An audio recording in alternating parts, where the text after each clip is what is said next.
This nigga has a motherfucker, by the way. Let me go fast forward. I am the nigga, young Galt. This high ass nigga. They don't dance no more. It's all about the lean. Back in the day, crack was jumping on the scene. Now they slumped on the sidewalk. Can't talk. Golden era baby, but we still feel the rock. They used to be kings, now they lost in the scheme. Popping them bottles, throwing money, living dreams. Now they zoned out and mumbling, fumbling. No rhythm in the city, the whole shit crumbling. They used to rock the house, they was riding through the streets. Remember there was dancing, sliding to the beat. Now it's poison in their veins, ain't no pulse on the street. Guess it's over now, they accepted defeat. Back in the day, the rock had a wild and free. Different story now, they got no energy. New drugs got them slow with the hit unload. Out close and they don't dance no more. Block used to be jumping, top shit they was on. Now it's lights out, guess the thrill is gone. I am the nigga, young Galt. I bring it to your rough, rugged, and raw, nigga. They don't dance no more, it's all about the codeine. Back in the day, they was rocking on the scene. Crack out of pop, even dancing in the rain. Now they nodding off, shit just don't hit the same. I am the nigga, young Galt.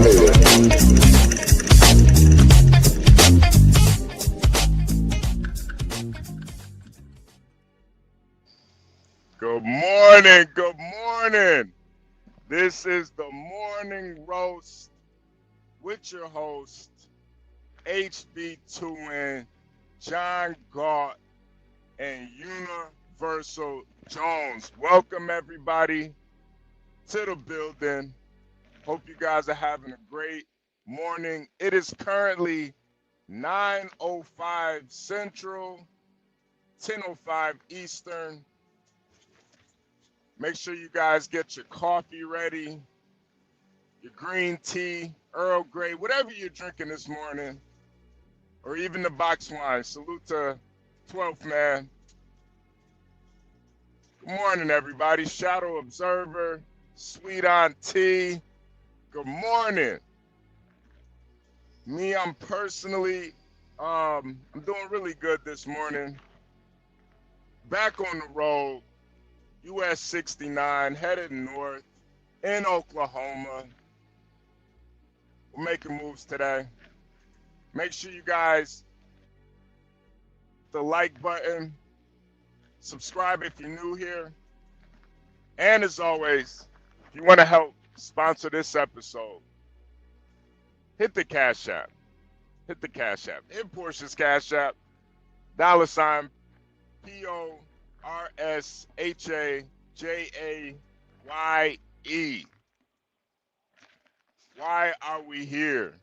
This is the Morning Roast. We got a lot of topics for you guys this morning. Help you get through your work day. We're going to be talking about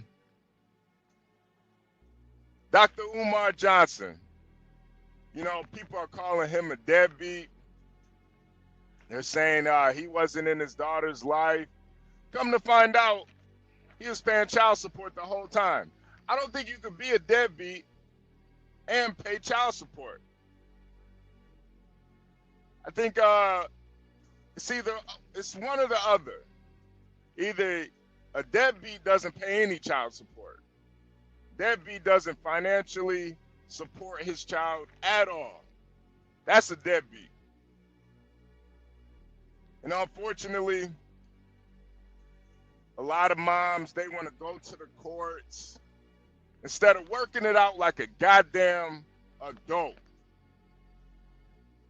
And I'm telling you guys now, I get a woman pregnant, she go to the courts to me, she go to the white man on me. Hey, y'all gonna have to fend for yourselves. I'm gonna support my kid financially. Don't expect me to show up to the birthdays, the graduations. Don't expect that. You're asking too much. So I'm on Team Umar. And usually I don't agree with him on that. But this whole idea of men are deadbeats. Listen, man. You guys call everything a deadbeat. Guy could be paying child support, trying to see his kid. Then 18 years down the line, oh, he was a deadbeat. Well, your mama didn't want me to see you. She made it hard for me to see you. It's two people. It takes two to tango. Why your mama ain't just drop you off? That's your kid. She could have just dropped you off at the front door. I'm a deadbeat. Get out of here. Anyway, we're going to get into a lot more topics. If you guys have any topics you want us to discuss on the morning roast, make sure you put them in the chat. Let us know what you're thinking. Everybody in the chat too, let me know what you guys ate for breakfast this morning. Put in the morning what you ate for breakfast. Me personally, I do like fast in the morning, so I don't break the fast for breakfast. Check the wordplay. The wordplay is crazy. But we're gonna play a quick little song, and we're gonna bring up Mr. John Galt, Mr. Universal Jones. You guys enjoy the morning roast with your host, HB2N, John Galt, Universal Jones. Here we go.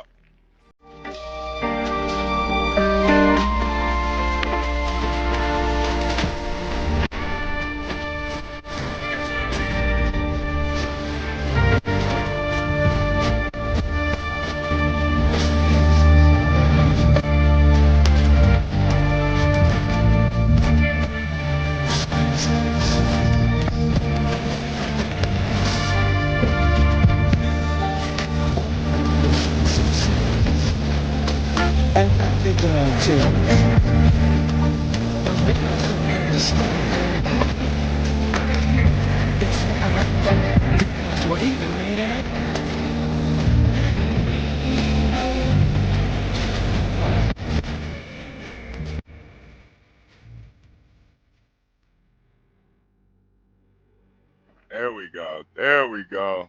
Good morning. Good morning. Good morning, morning. gentlemen. Good morning, gentlemen. Who we got in the building right now, HB? Who we got in the building here? Who's in the building? We got Geek Mike in the building. J Dub, salute. Sweet Auntie, Tyrone. One of the realest niggas on YouTube, Tyrone Slide, man. Tyrone, the realest nigga on He YouTube. want to start this channel, though. Right, the realest nigga. Tyrone Slide, man. He want to start this Tyrone and Mimi. Man, it's a lot of shit out there. It's a lot of shit out there. Where should we start? Umar, Barnaby. That's a more serious topic. We got what else? We got Charlotte dating. Man, where should we start? What you guys? It is St. Patrick's Day. It is St. Patrick's Day. You know, we should probably start off with Barnabas and transition that to the other conversation. Did anyone see Barnabas on the stream the other night? Barnabas and I had a long talk there. He was talking about he wanted to be a streamer. Go ahead. Maybe John, maybe show a little bit of that conversation just so the audience kind of sees where Barney's at. And make sure you guys go subscribe to Barney, Midlife, Bro Logic. I was watching him a little bit yesterday. Let me see if I can find that. Go ahead. I think Universal. What was you put the timestamp in the chat? I got it. All right. Mm-hmm. Go ahead. I'll put Barnabas's channel in the chat for folks if you want to go over and subscribe to. Yeah.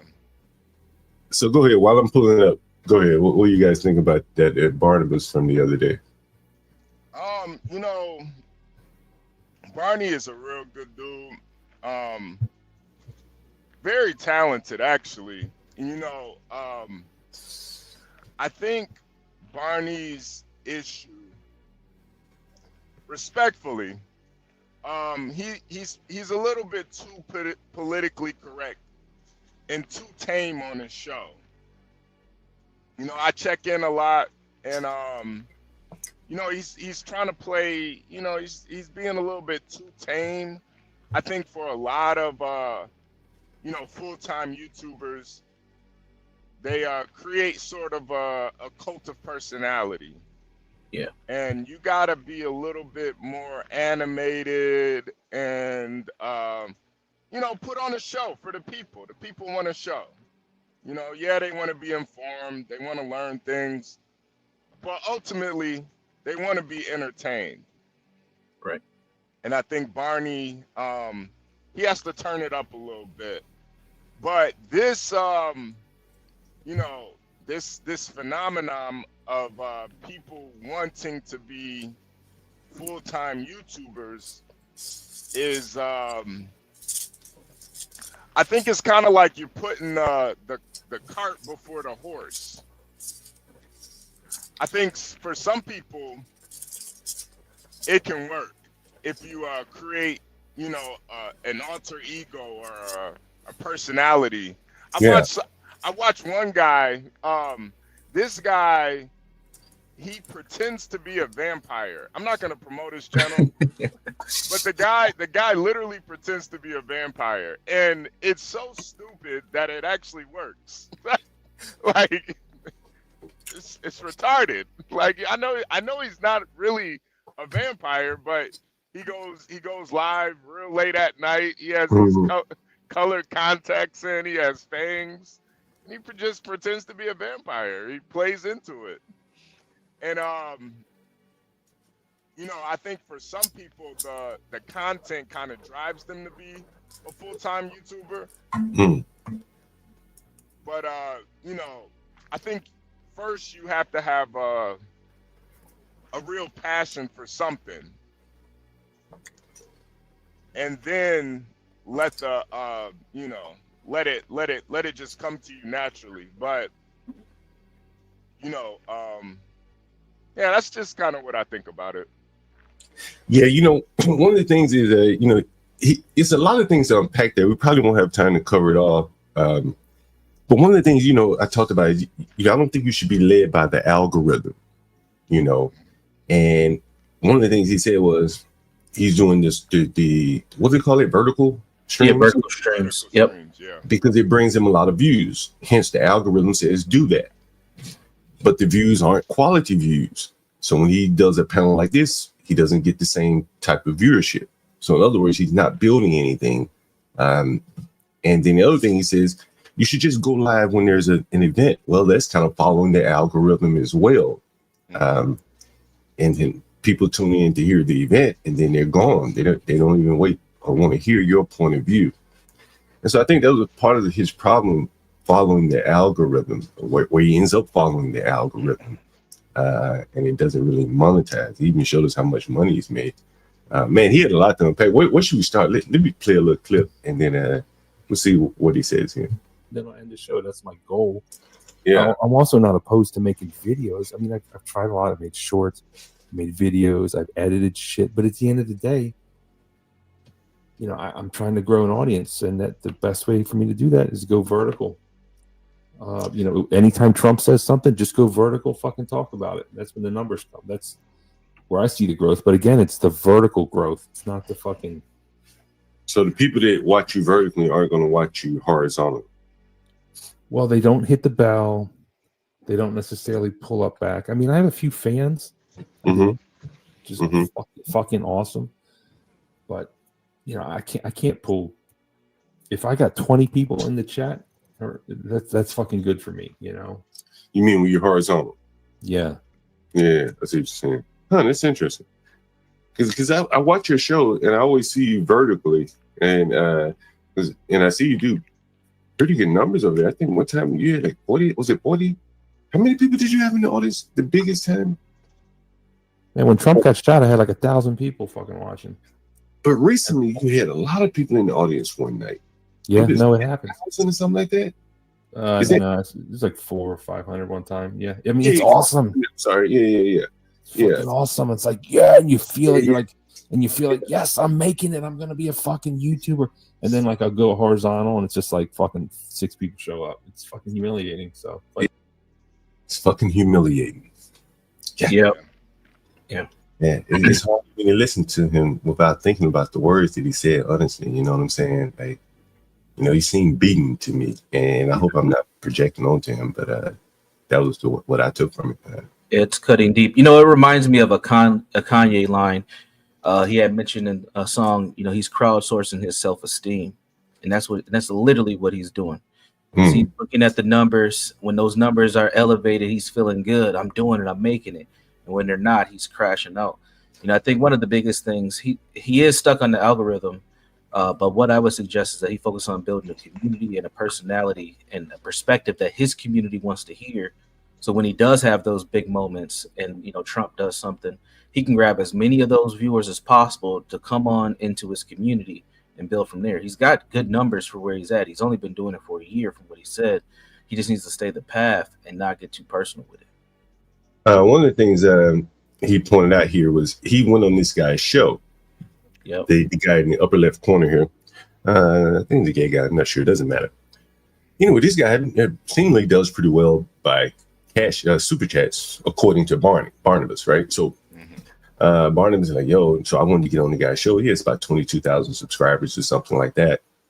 And so it was a step up from Barnabas. I think Barnabas maybe has 5,000 subscribers. And so the guy brings him on, but he wanted Barnabas to bring someone else on. So Barnabas brought this black guy on at the bottom of the screen. Yeah. And I guess they're like YouTube friends or whatever. And so this guy ends up more or less overshadowing Barnabas, over talking, you know, he probably sees it as an opportunity too. So he's got to take his shot, right? And so he gets on the guy's platform with 22,000 people. He's going to overtalk Barnabas. Barnabas isn't, you know, that aggressive guy that, you know, this guy was probably more aggressive. He got the Trump hat on. He's like trying to make his name known. And Barnabas leaves the show, checks his subscribers, and said, damn, I lost 2 subscribers after showing up on this guy's show. And I told him, I said, I don't think you should pay attention at that granular detail to your subscribers, if that makes sense. And, you know, the up and down, they go up and down daily. You need to watch a pattern, but not the day-to-day movement of it. But, yeah, he was very distraught by this. Very distraught, yeah. Yeah, it is really interesting because I just never got that that impression of Barnes. You know, I thought this was more like a passion project, but kind of seeing behind how he really feels, it is kind of disheartening a little bit, you know. Like, you know, Barney. He's a really interesting person too. It's just so many things he could be talking about, and I think that you know, following the algorithm, it's kind of like you're almost just kind of selling your soul a little bit. You know? You kind of got to look at yourself as I am the algorithm. You know, like you kind of gotta lead your own path. You can't just keep following everybody. You know, following the algorithm has more or less made him a content slave, right? For YouTube. Like they depend on people like him to generate the content and follow their algorithm so that there is content for the audience that are looking for news on Trump. They want to make sure there's enough of it out there. And he's, you know, along that path. And again, like you said, there's much more things that he could be talking about. That night, he was talking about all the bullshit that was going on outside of his home in Baltimore. And then he puts us on the camera, and I bet you people are very interested in that. Here's a white man living in Baltimore. He talked about getting shot at by the jail capsules as a white guy. And, you know, as hard as that must be, you know, if you can't move out of it, monetize it. And hell, I think Universal said make content off that shit. Niggas shooting jail caps. Hell yeah. I mean, think about how many views he's going to get. Just with just that alone, put a body cam on GoPro. You know, I'm getting shot at every day by the YNs. YNs attack Barney. That could be a daily segment right there. What will they do next? Someone said, hell yeah, that was hilarious. And, you know, I think a white man living in Baltimore, right, in the ghetto of Baltimore, that would be interesting. If he just profiled his day-to-day, the drug, man, that would be interesting. You know what I mean? He wouldn't even have to add much commentary to that. You know, John, too, I was listening to him last night, and he was having this conversation with this liberal guy, and they were basically talking about, you know, how Trump didn't want to move black people back in like the 70s or something. He didn't want to move black people into certain luxury apartments because, you know, black people bring down the property value. And the guy was saying that it's racist, but, you know, Barnes literally lives in the hood. He can't afford to live around a bunch of white people. Yeah. And I think, is it racist or is it just the reality? Like, and to me, that's a really good topic to talk about. You know, like, why do black people bring down the property values? There's just so many things that he could talk about that maybe are a little taboo, may come off as racist, but I do think it does have some merit. Absolutely, I think that's his thing, right? Go ahead. Go ahead. He's a guy who's thinking through the world, right? His show title is called Midlife Bro Logic. So I'm thinking, is this racist or is this reality? Am I crazy? Help me understand. I'm going to bring up conservatives. I'm going to bring up liberals. I'm going to look outside my own window and determine what the hell is going on in this world as I go through my midlife bro experience, right? That could be his thing right there. It's being the naive, playing the center, but I'm not gonna lie to myself. White dude, that could work. Yeah, I'm going along the progression here, right? Poor white man, because he kept referring to himself. I'm not rich, man. I'm poor. You understand? And he's a white man, you know, not by choice, but by financial circumstances, living around poor people, black people in a very ghetto ass city. That's a story right there, bro. Add a little comedy to it, some levity to it. You got something, man. You really got something there. That's better than the Trump. You remember I mentioned I went on the guy John Ward's show, and toward the end they said, "Yo, come back on," and they said, "Talk politics, talk landlord shit." Right? And I'm like, yeah, I got some shit for you, right? You want to talk landlord shit. And that's why they wanted me on, right? If I would have came on talking Trump shit, man, you know, I ain't the best Trump politics guy, right? And so, but there was something, you know, that I do bring to the table that would be interesting, maybe to their audience, a black landlord in a black ass city. And that's, you know, that's the content there. Barnaby content, well, his strong suit probably is not talking Trump. Not that he's not good at it. There's just going to be so many people that are tapped in and that are just maybe better as well. You know, if you're tapped in, maybe you know someone close enough to Trump to get an interview or something, you're going to be able to cover that much better than Barnabas can. You know, that's it. Goes, you know? And Barney is he owns he's a property owner too, and he rents out to black folks. So I mean, yo, I could only imagine the stories that he has in Baltimore. Oof. In Baltimore too, man. Oh my God. That's like on par. That's like John. That's like on par with Detroit, man. That's like being a property owner in Detroit, man. It might be worse. It might be worse. It might be, man. It might be worse. You know what I'm saying? Detroit still got money and, you know, some white affluence, you know, yeah, I didn't know that like large parts of Michigan are affluent, bro. Like the Northern Peninsula, you know, all that automotive shit, you know, still residual money that left there. Lots of money. Oh yeah. I had a tenant that was from like Upper Peninsula. I did not know how wealthy that area was. But it was fucking wealthy up there. Someone said his Barney's only late tenant is black.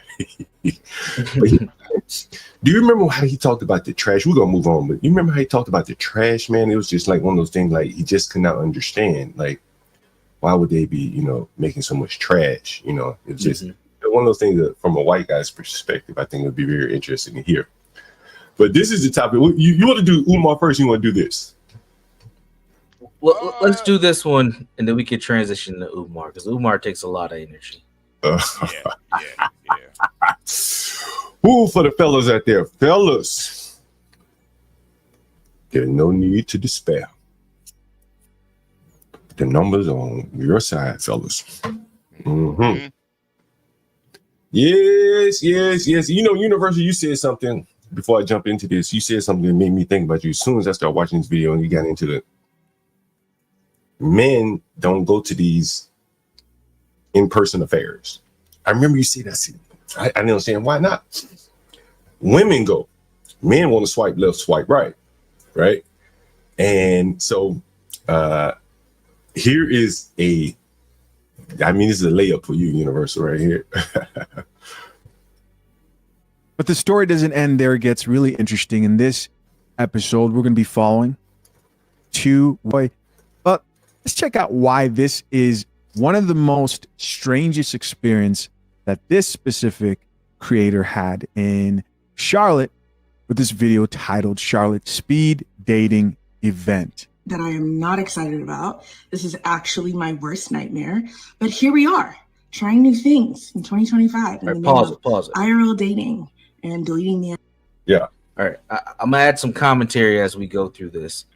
Go ahead. So first, she's already going in knowing this is about to be a shit show, but I need something to do. So I'm about to go with my girls, or maybe she's going solo. She's going in. She looks good. She's going solo. Good. Mm-hmm. She's going solo.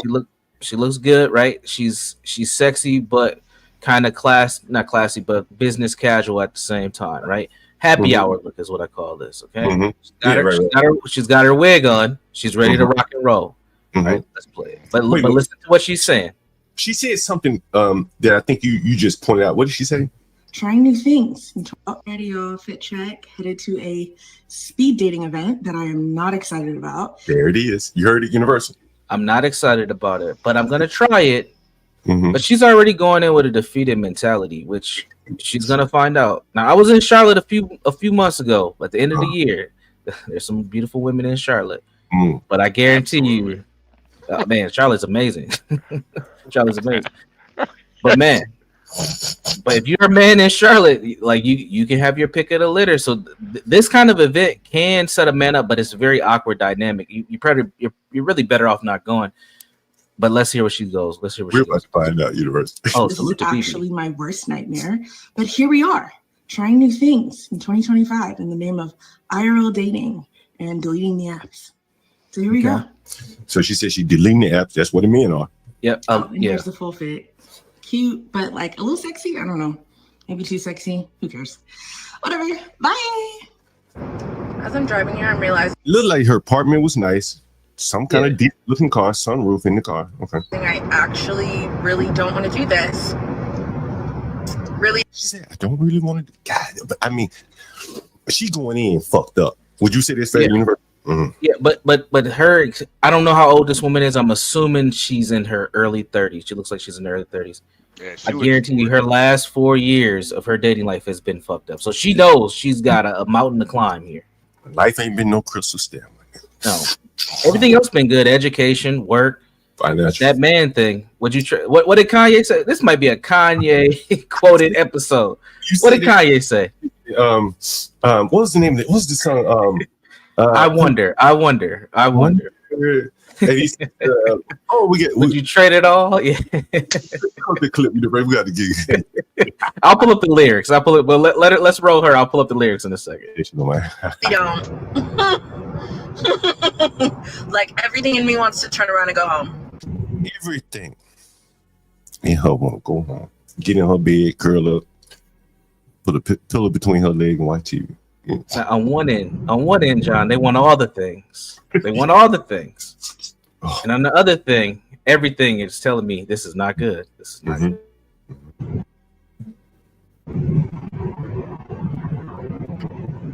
Hard, and you're breaking out, and you're just kind of trying to find any reason you possibly can to go home.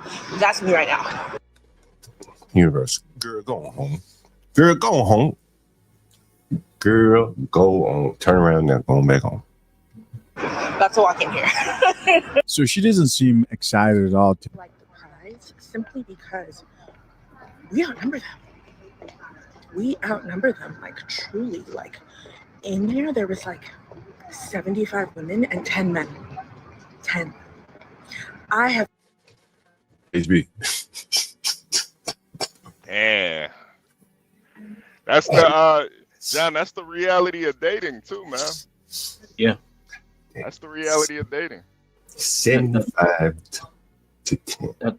think about those 10 men in there that meet that standard that these women are looking for. It's probably like really 2 men. Why is he there? Well, they're probably part of hosting the actual party, to be honest. A lot of times them dudes are like coordinating shit. I think this is Kendra G's. I think this is Kendra G. So this is a woman throwing this. Oh, that's part of the problem too. But my point is, have you ever been to one of these before? I've been to something similar, but like not an actual like dating mixer, but it's more like a professionals. But most of the people who show up are singles. Right, so yeah, it's called professionals. Yeah. Right. John, honestly, I feel like this is like a setup, man. Because a nigga like me, man, I might rent me a goddamn Viper or something and pull up, man. I might rent a Viper, come in a tuxedo. I'm about to pull up capping. I'm about to pull up. You have to, HB. What you don't need that, nigga. You could pull up on the bus. Yeah. Literally. Just make sure your shoes is clean. You can, but I think the desperation is what really sets these women up. You know, like the numbers should be the opposite. You know, there should be more men, but really, I think these numbers are really revealing that, man, a lot of these women, dating wise, they fucked up. I mean, that's why I always bring up Gabby Sidibe. Yeah. How does she got a man, and this light-skinned, beautiful woman can't find a man? There's only one thing. It's a you problem. It's you. You the problem. Man, not men. HB, you remember when that Howard girl called in and she said like this shit like what 8-9 to 1? Yeah. You HB University, you there? Yeah. Yo, yeah. This is so abnormal that they may not be the problem, bro. Honestly, like, how can you date in a scene where it's 75 women and 10 men? You can't. You got to share. That's why I call it musical chairs. Somebody gonna have to share a seat, man. Somebody gonna sit in somebody's lap. There's a lot of sharing going on. Well, and I think that's the reason why I think that they're the problem. They can't even find somebody to share. Yeah, it's multi-layered. They are part of the problem, and what they've been developed into as modern women is a part of the issue. But it's also the quality of men are not there. The men that they really want have already hopped off the highway. They've moved. We've gone elsewhere.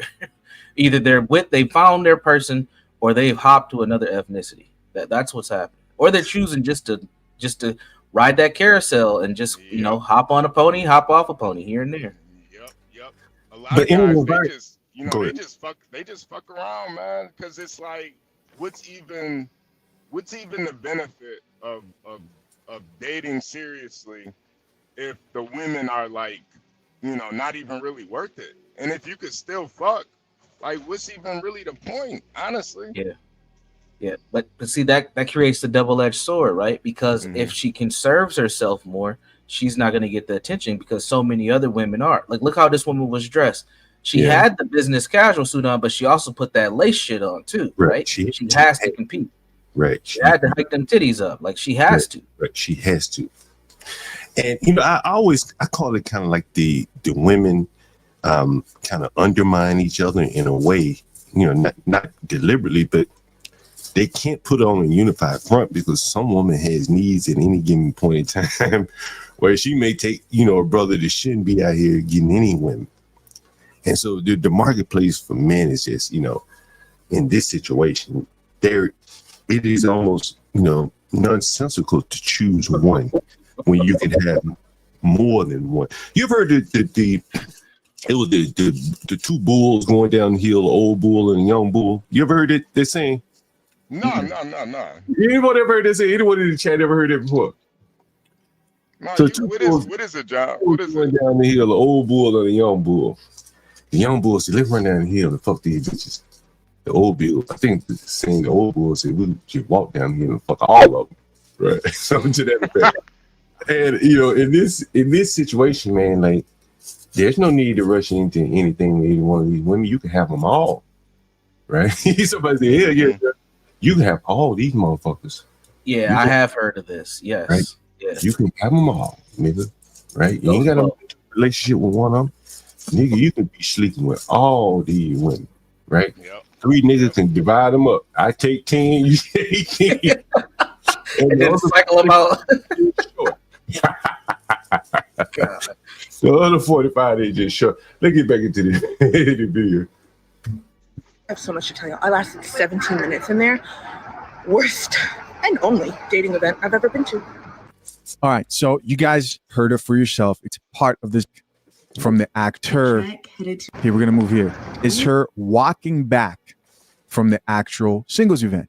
I want you to pay close eyes because they are the prize. And then she goes on to 75. We're gonna check that out. We're mainly complaining. Knows men like coffee. These modern women are devastated.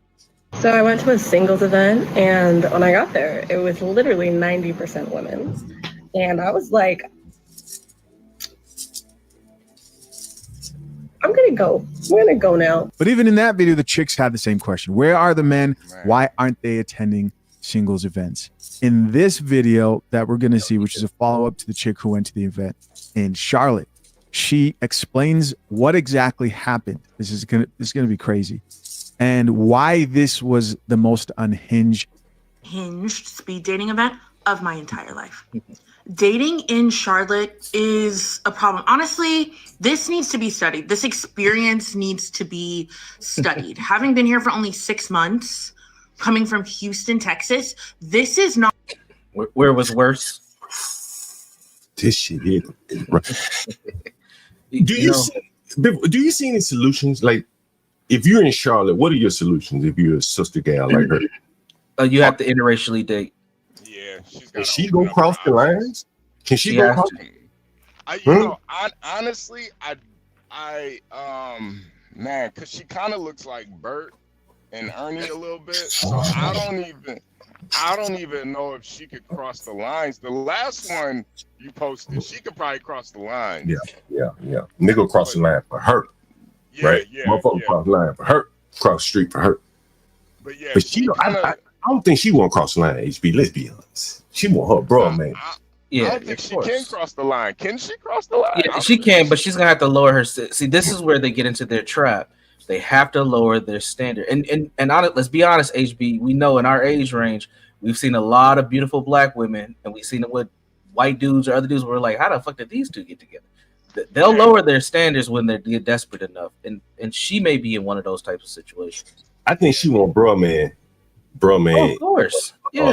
Bus. That's my thoughts on her. That's why she goes to these type of events. We're gonna see who's at the events in a minute. Not normal. This is not okay. So I will preface this by saying I did not want to go. This is not my cup of tea. This is not how I generally meet people. I was very concerned and very anxious, going into this. I really was. Like, truly. I tried to get out of it multiple times. I texted my best friend. I was like, I just don't think I should go. She was like, no, you need to get out there. Stop meeting men on these apps. Start meeting men in real life.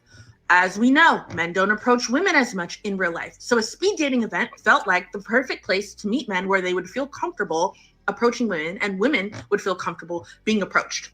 So got dressed, got cute, put shit on, might I add, okay? Right. And headed on down there, okay? Here's where everything went wrong. Now, the event started at 6 o'clock. I will admit, I got there at 7:30. Why you think it wasn't started? It wasn't started yet. Why you think she did that? Why do you think she did it? Oh, she wanted to pack it out. She wanted to make sure that they was up in there. She don't want to look super thirsty showing up on time.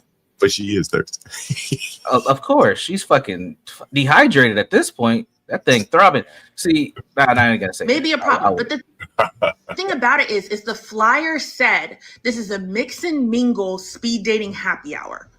First of all, I don't even know that those words really go together, but to me, it felt like kind of a come and go as you please. So I didn't want to be the first one there at 6 o'clock. What'd I say? Showing up at 7:30 was also not the move, though, because when I walked in, it was packed. And what do you think I saw? What do you think I saw? What did you see? Exactly what I thought I was going to see. What?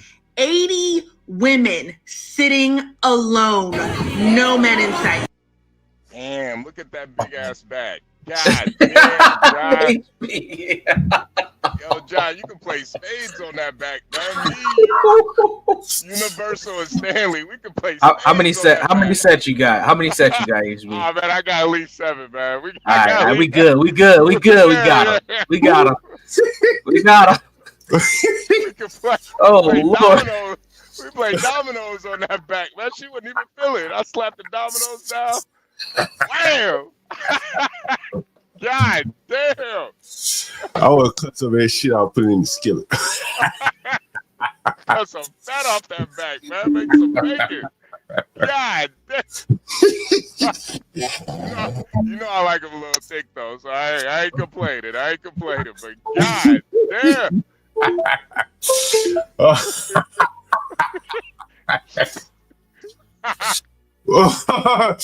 Hey, there's a reason why you see her, HB. She's going to explain in a minute. This is the bitches that didn't get chose. Yes. None. She even has the video proof. None. I promise you, I will overlay a video. There were I could not see one. Wow, I saw some None. I promise you, I will overlay a video. There were There's some big backs in there. It's pretty good. I'm not talking about maybe it was the angle. Nah, there ain't no angle. Maybe it was the angles. I could not see one man outside of the people. The big backs may have been blocking all the men. Yeah.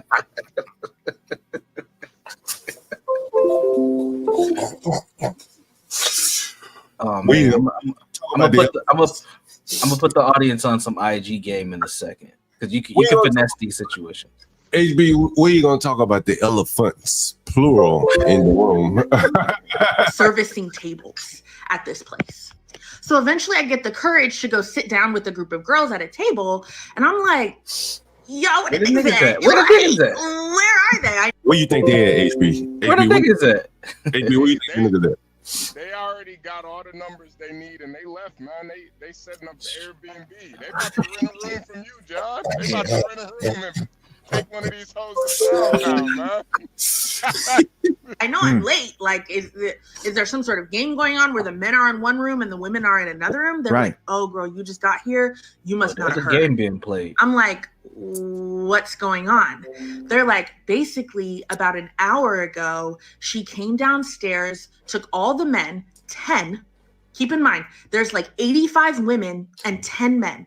She got the 10 men to choose the women that they wanted to come upstairs with. Okay, we got a caption on top.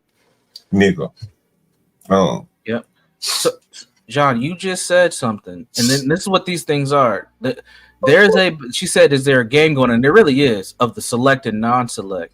You have the non-select women are all in a space, and then they pop in a few select women. Those select women are going to get chosen.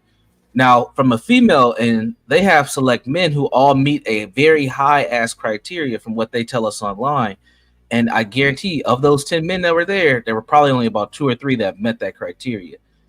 These women are really pinning themselves out of the dating market with a lot of the shit that they have going on. Let's take a listen. Up there, I'm not just pausing it for no reason. It says, apparently, many of the men were very uncomfortable doing this because of how awkward everything was. But if you didn't choose, she would choose for you. Let's keep listening. With them. You don't want that. So the 10 men out of 85 women chose 10 women to take upstairs. Wow. And that's where they did the speed dating upstairs. While everybody else. Wait a minute. Say what? They only chose 10 women out of 85 of them motherfuckers? God. John, your device is connected. Yeah, I don't know. Let me see if I can see what the fuck it keeps doing that. I don't know which one it is. One of these fuckers non-supported devices. Damn. So only 10 of these big backs got chosen. Yeah.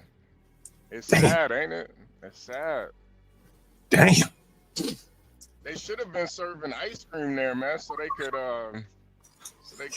all be depressed and sad together. They should have sponsored by Haagen-Dazs, man. What mental health counseling services provide. Yeah. All you wanting to go back home alone, for the third year in a row. 7 years of celibacy, like Maya. You need some mental health counselor. Universal here to provide that. Yeah, hey, I'm here to serve. Was downstairs looking at each other. Everybody was on their phones. Everybody was looking around like, what the hell is this? Wow. I have never been so uncomfortable in my entire life. Wow. This, the mismanagement, I don't even know where to start.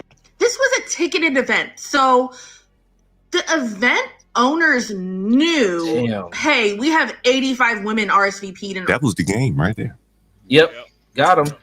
Much like, bro, you know what's really happening here is that the smarter blacks, like Kendra G, is basically monetizing this desperation. Yeah, the pain going on, right? Yep. She knew it wasn't going to be any in there, but yeah, she still made the event and monetized off of this woman desperation and, like you said, pain. Sent her back home in a worse shape than she would have been if she just hadn't shown up and curled up with her Haagen-Dazs. And you know what? 10 men. Yeah. So as a guy, if you're in the dating market, you can clean up like this. Especially if I was in Charlotte and I knew this was happening, and I'm seeing them posting their pictures, because you know they're all gonna post the photos of the outfits and stuff. Mm-hmm. Wait till the event's over the next day. They all feeling like this. Slide them DMs. It's that easy. Universal shock. I was thinking that you gonna go that day, you might go the next day when they all down. I'm telling you, man. You send 10 DMs, you might pick up 4 or 5 of them. Just that easy. Listen how desperate she is.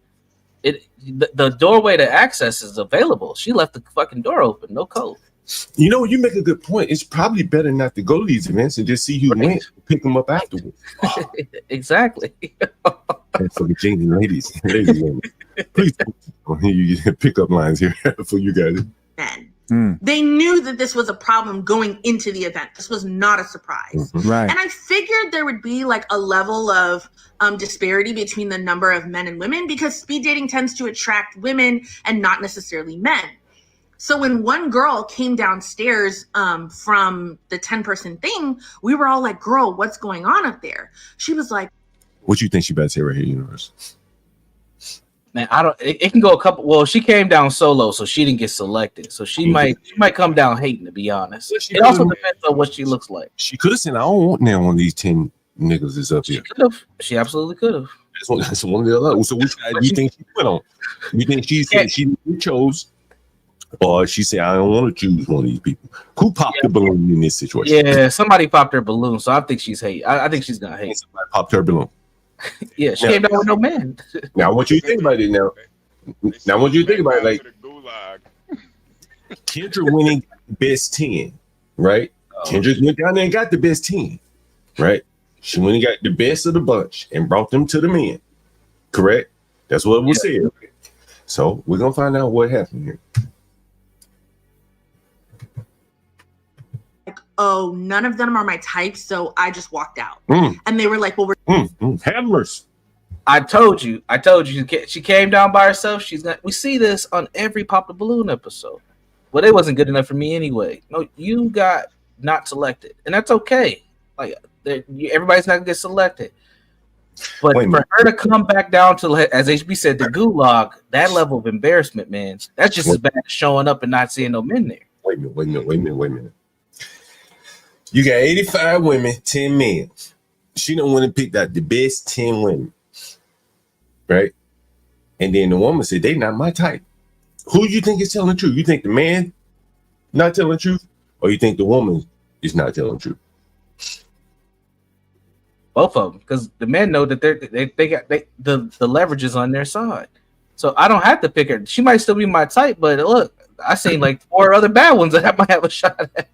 And then on the woman's side, her pride is not going to let her be rejected. It's just like accountability. But it sounds like she basically matched them up 1-to-1, 10 to 10. 10 men, 10 women. Okay. Yep. Now listen to what she says. We're going to have to replace you. She was like, go ahead. Like, I don't want to be up here. I was like, well, what were the guys like? Are they cute? She was like, girl, they're all underneath 5'9". See? what did I say before this? I said the standards are too high. Now, I wonder how tall this woman was. Now, if she's not 5'10", she shouldn't be complaining.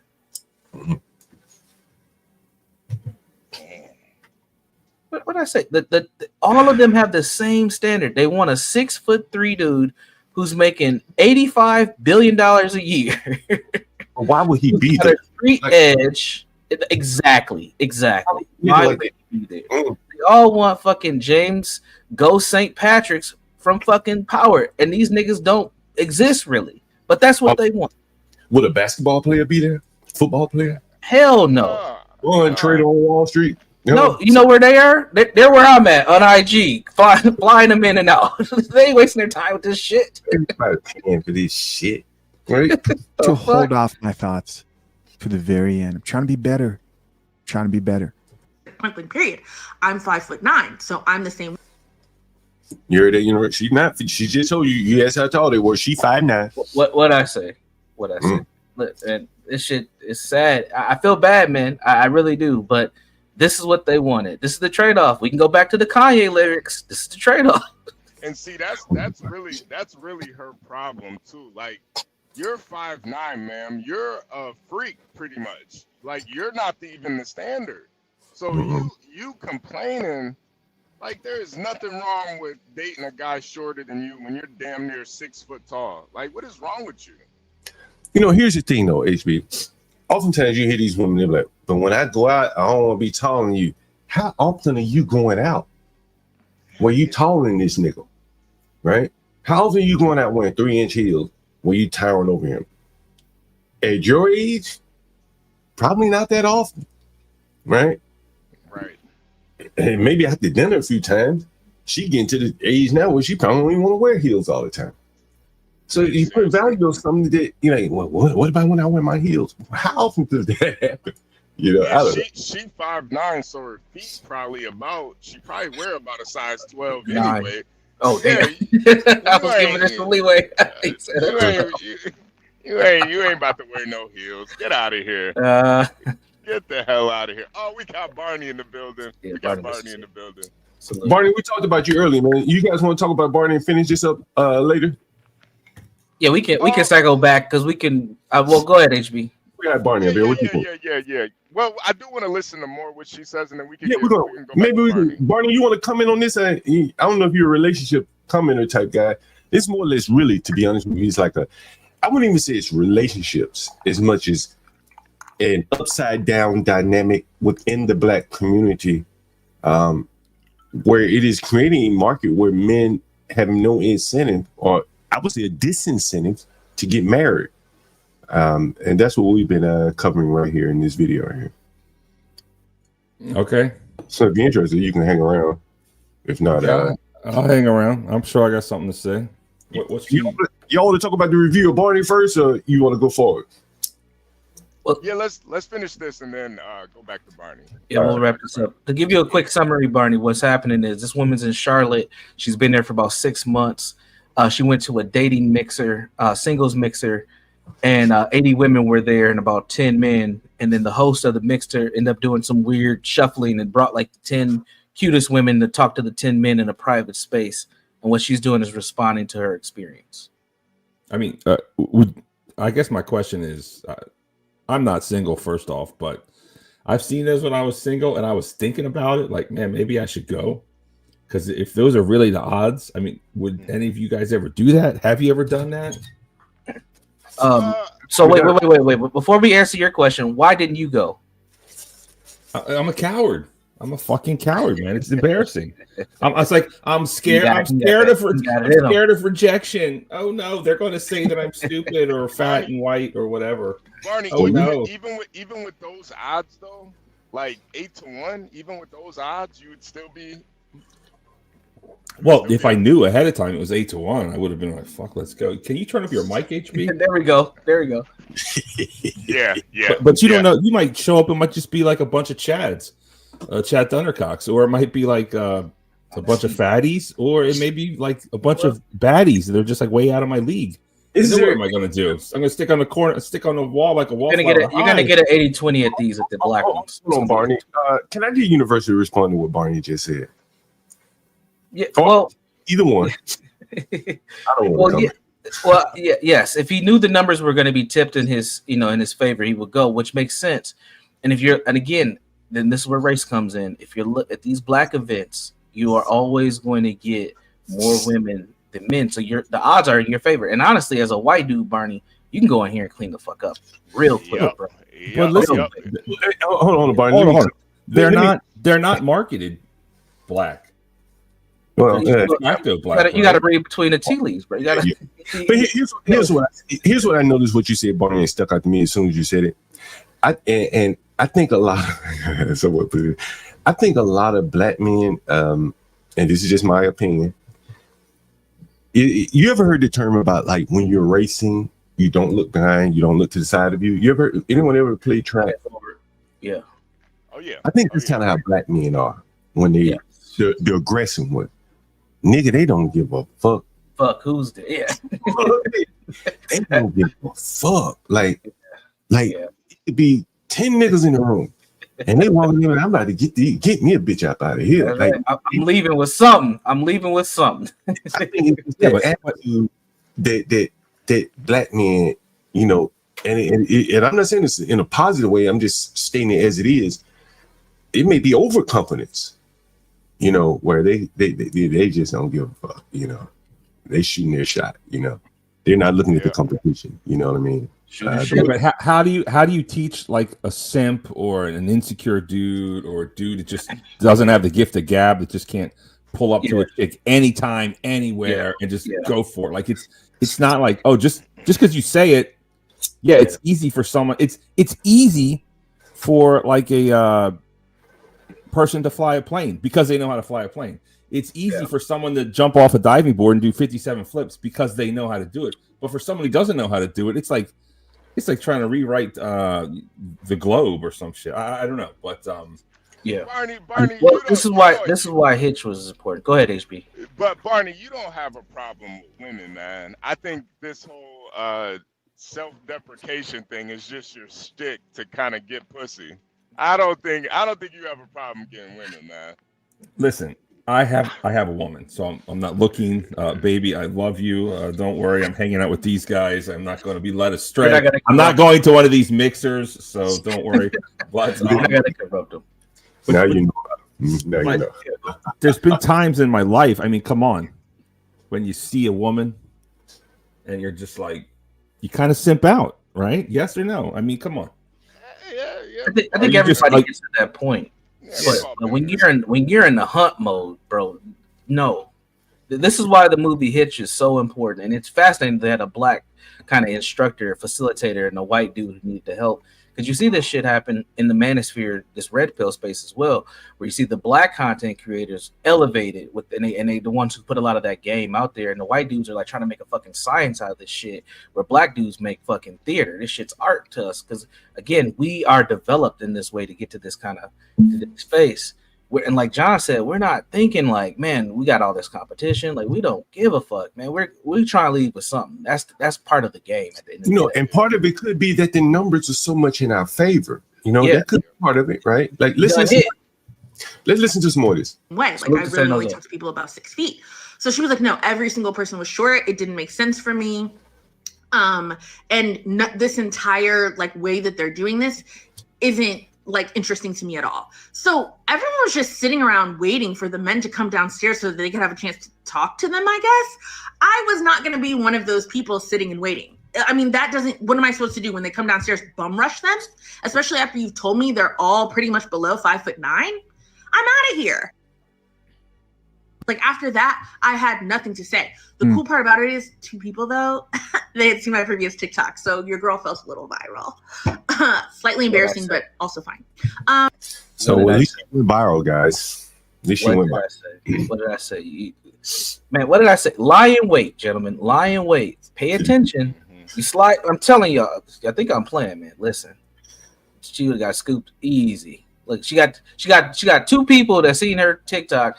And look how giddy she was. That's all it took was just a little attention. You got her. Just a little attention, yeah. She's on the hook. it's sad in a way, that's not going to lead to anything more than likely, right? These are the guys playing the outside field like you, playing the outfield, catching her when she's at her loneliest and sprucing her home plate, right? And then 6 months later, she be like, "Didn't work out, girl." I say all that to say that was so bad, and the planners, event planners, owners of that, y'all really got to get it together. Don't ever put together an event like that again. Shit, why not? That shit was successful. Yeah, what, they packed that bitch out? What? I'm throwing these every other weekend. You don't understand the game being played. The game that's being played is your desperation is being monetized, right?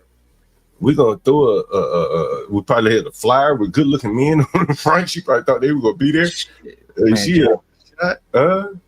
Man, you know how I would flip this next time? Next time, I'm putting them niggas on the chopping block. I'm having all 10 of the men in front on a panel, and I'm just gonna let them women feast on them 10 men. We gonna get they gonna have a reverse popped balloon. So it's gonna be like nigga Shark Tank. Let's go. Nigga said we the rose of AI generated men. People left extremely disappointed. The only part I am happy about is that was free. The only thing I did have to pay for was parking, and I'm mad about even that. Okay. But that's truly so unhinged. I also, last point, I can see why men think they're the prize. If I was a man and dating in this day and age, I would feel like I was the prize too. To have 85 beautiful, good smelling, intelligent Black women sitting in a room just waiting to talk to me, wanting me to pick them. I mean, I would feel like rookie of the year. No, baby. We're trying to be MVPs. But listen, she is right though. It does inflate an ego. It absolutely inflates an ego. But at the end of the day, you guys set the game up like this. And for the men who get their stuff together, and John, you always say this, you don't even got to have your stuff together. But if you do, if you're somewhat stable, you can clean up in this market, man. So build your character, get your shit together, and get out here. Somebody said they should have invented the whole Depot. Shit. Well, I mean, at the Home Depot, you might get an illegal, so you're gonna get a hard working man for a show. In the network. In the network. It's a gift card. I don't know what else to say. I would feel like I was the prize too. And I think that's what gives a lot of men this illusion of choice. On dating apps, it feels like endless. How is it an illusion? Wait, pause it. What you talking about?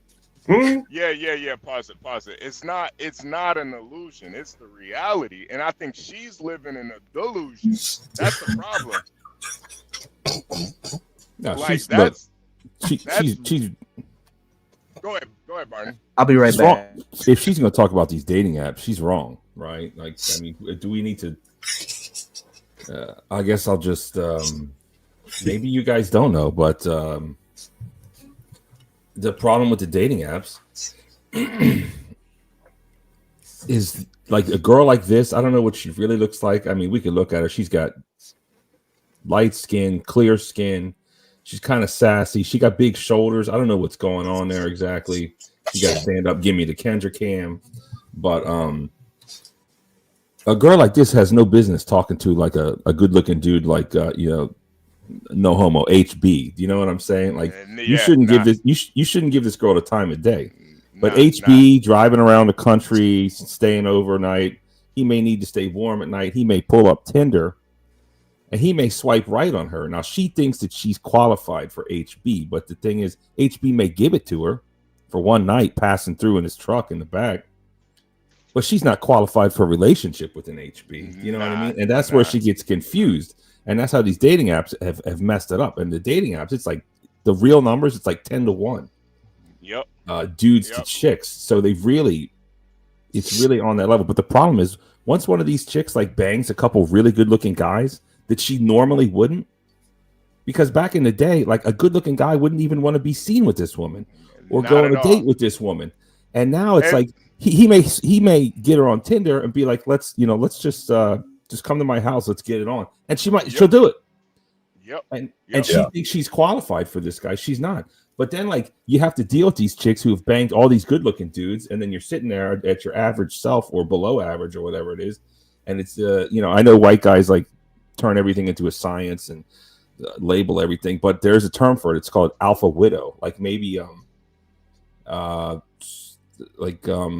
can we say here? Like someone who had like a really alpha dude, and then they broke up. So like maybe like Mariah Carey or something. You know what I mean? Like where she's at now, she's an alpha widow. She can't get a top notch dude. Maybe a rich guy or an idiot, but not like she used to back in the day. And she's gonna look at this average looking dude with just disdain and disrespect and be like, God damn it! Back in the day, I was knocking him down, and now I got this. So she's confused, and it is what it is. I don't know what to say, but go ahead. No, I think you're right. I saw an interview with Young Miami, former Puffy's girlfriend, and someone asked her, she was like, "What's it like being a billionaire?" She was like, "You can't put that shit in words." And for her to now not have that billionaire, like, imagine the next guy up for her, like, that's rough sledding for that guy. She's going to be comparing her experiences with Puffy, even if he was pissing on her. And next man got $1 billion, he ain't getting to piss on her, right? He got pissing in your That's just the way it goes. She won't even like. She probably likes piss, but when her new guy tries to piss on her, like she'll be like, "Ew, gross! Stop!" Yeah, but I got you because you let the last nigga piss, right? Why I can't piss? Different rules for dating in Charlotte. What is it? Different rules for different people, man. That's part of the dating world.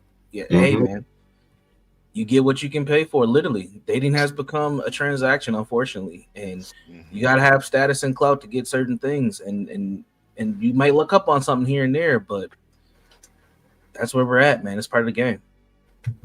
It feels like an endless amount of women to choose from because we quite literally outnumber them by 7-8x everywhere we go. I don't know how we're gonna work through this. I don't. Feel free to give me ideas, but I can't see how this can work. You got any ideas? I don't think there's a way out of this either, honestly. Yeah, nah, I just think women are gonna have to, if they truly do want to date and settle down, they're gonna have to open up their options. You might have to date a guy that's 5'3". I'm sorry, it's just the reality. You might have to date a migrant. You might have to date a migrant. Migrant? Yeah. Literally. Yeah, you might. That sounds crazy, but. Yeah, and they got to lower those requirements. And I think they're also going to have to come back to some level of what does a wife look like, because even if they don't plan on getting married, they have to learn how to be in a relationship where they can not be so dominant all the time and be more collaborative. That's a big issue, especially for Black women. And that's why I keep bringing up the Gabby Sidibe, man. Like these women. You can't tell me Gabby can find love, but you can't. Let me share something with you. It's something I've often thought about over the years. Hold on. We can't pass over that. Gabby Sidibe, of course, is precious. And she husbanded up a white dude, right? Yeah. Okay, I just wanted to... Let me share something with you before we get back to the video. I've often thought about this. While polygamy is prohibited by law in Paraguay, a historical event, the War of the Triple Alliance, led to significant loss of the male population, which some scholars suggest may have contributed to a rise in polygamy in the past. 75. What? It doesn't make. Oh, I'm sorry. Go ahead. 75, 85 to 1, 75 or 8 to 1 ratios cannot be solved naturally. I'm sorry. You're gonna have to solve that with some kind of informal polygamy, and in many cases, I think Blacks have already started to do this informally.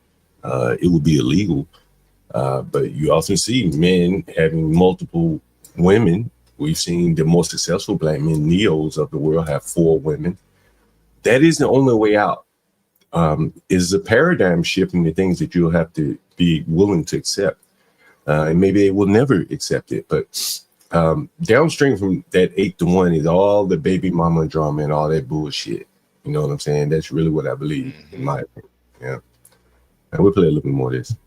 Ideas of how you, this bats my fun man or toxic guys can fight with then and say, the on show. What's her name? I want to look at her Instagram. I want to see what she's working with. Check out this couple. He's at his wedding day. Right there, it's time for him to kiss the bride. What does he do? They pull out a stool for him.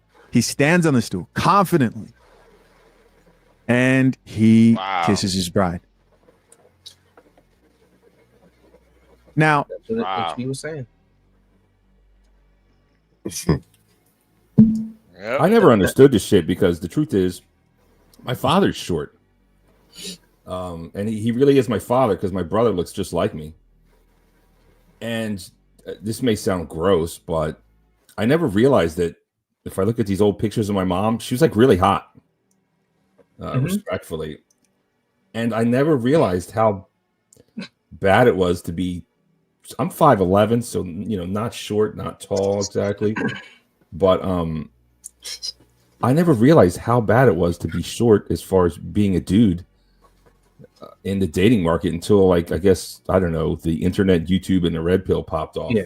Yeah, I would say it's more of I was just more scared about me being fat and going bald. I was just so preoccupied with that. I didn't have time to hear people talking about being short, but I mean, it's a lot to look out for. You got to have a big cock. You got to not be short. Don't go bald. Make a lot of money. It's otherwise you got to put up with these sassy women, man. You got to put up with these sassy women, and it's tough. Yeah, you got to make 6 figures, have a 6-pack, have 6 inches from the ground. You need to be over 6 foot tall. That's what they want. And then if you add the black women, you got to have a thug edge to you as well. You have a little edge, that is for sure. Let's see. Let me play some more of this video here. Just a hint. I'll be right back. I'm going to change my shirt, but I'll be listening. I'll be right back. Of almost half of women being single. I don't really know why. I think that this is just my year of trying to do things that push me out of my comfort zone. And I am a very introverted, awkward type of person that does like flirting. I do like banter. I do like having good, stimulating conversation. And the last singles mixer I went to at this venue was pretty good. So I'm going by myself this time. I don't have my wing woman with me. And yeah, I think it'll. You think a wing woman got a man universal? It depends on the wing woman. Now, usually they have more than one wing woman. So I really want to see what her friend looks like. I will say her wing woman probably does look better than she does, though. Yeah, I'm thinking once they get a certain age, like I said, the energy to just go to these shits, it don't work out for them. They just quit going. You just, you become the celibacy. You hear it all the time. They end up Yeah, that's the new thing. That's the new wave. I'm celibate until the right 6666 nigga shows up.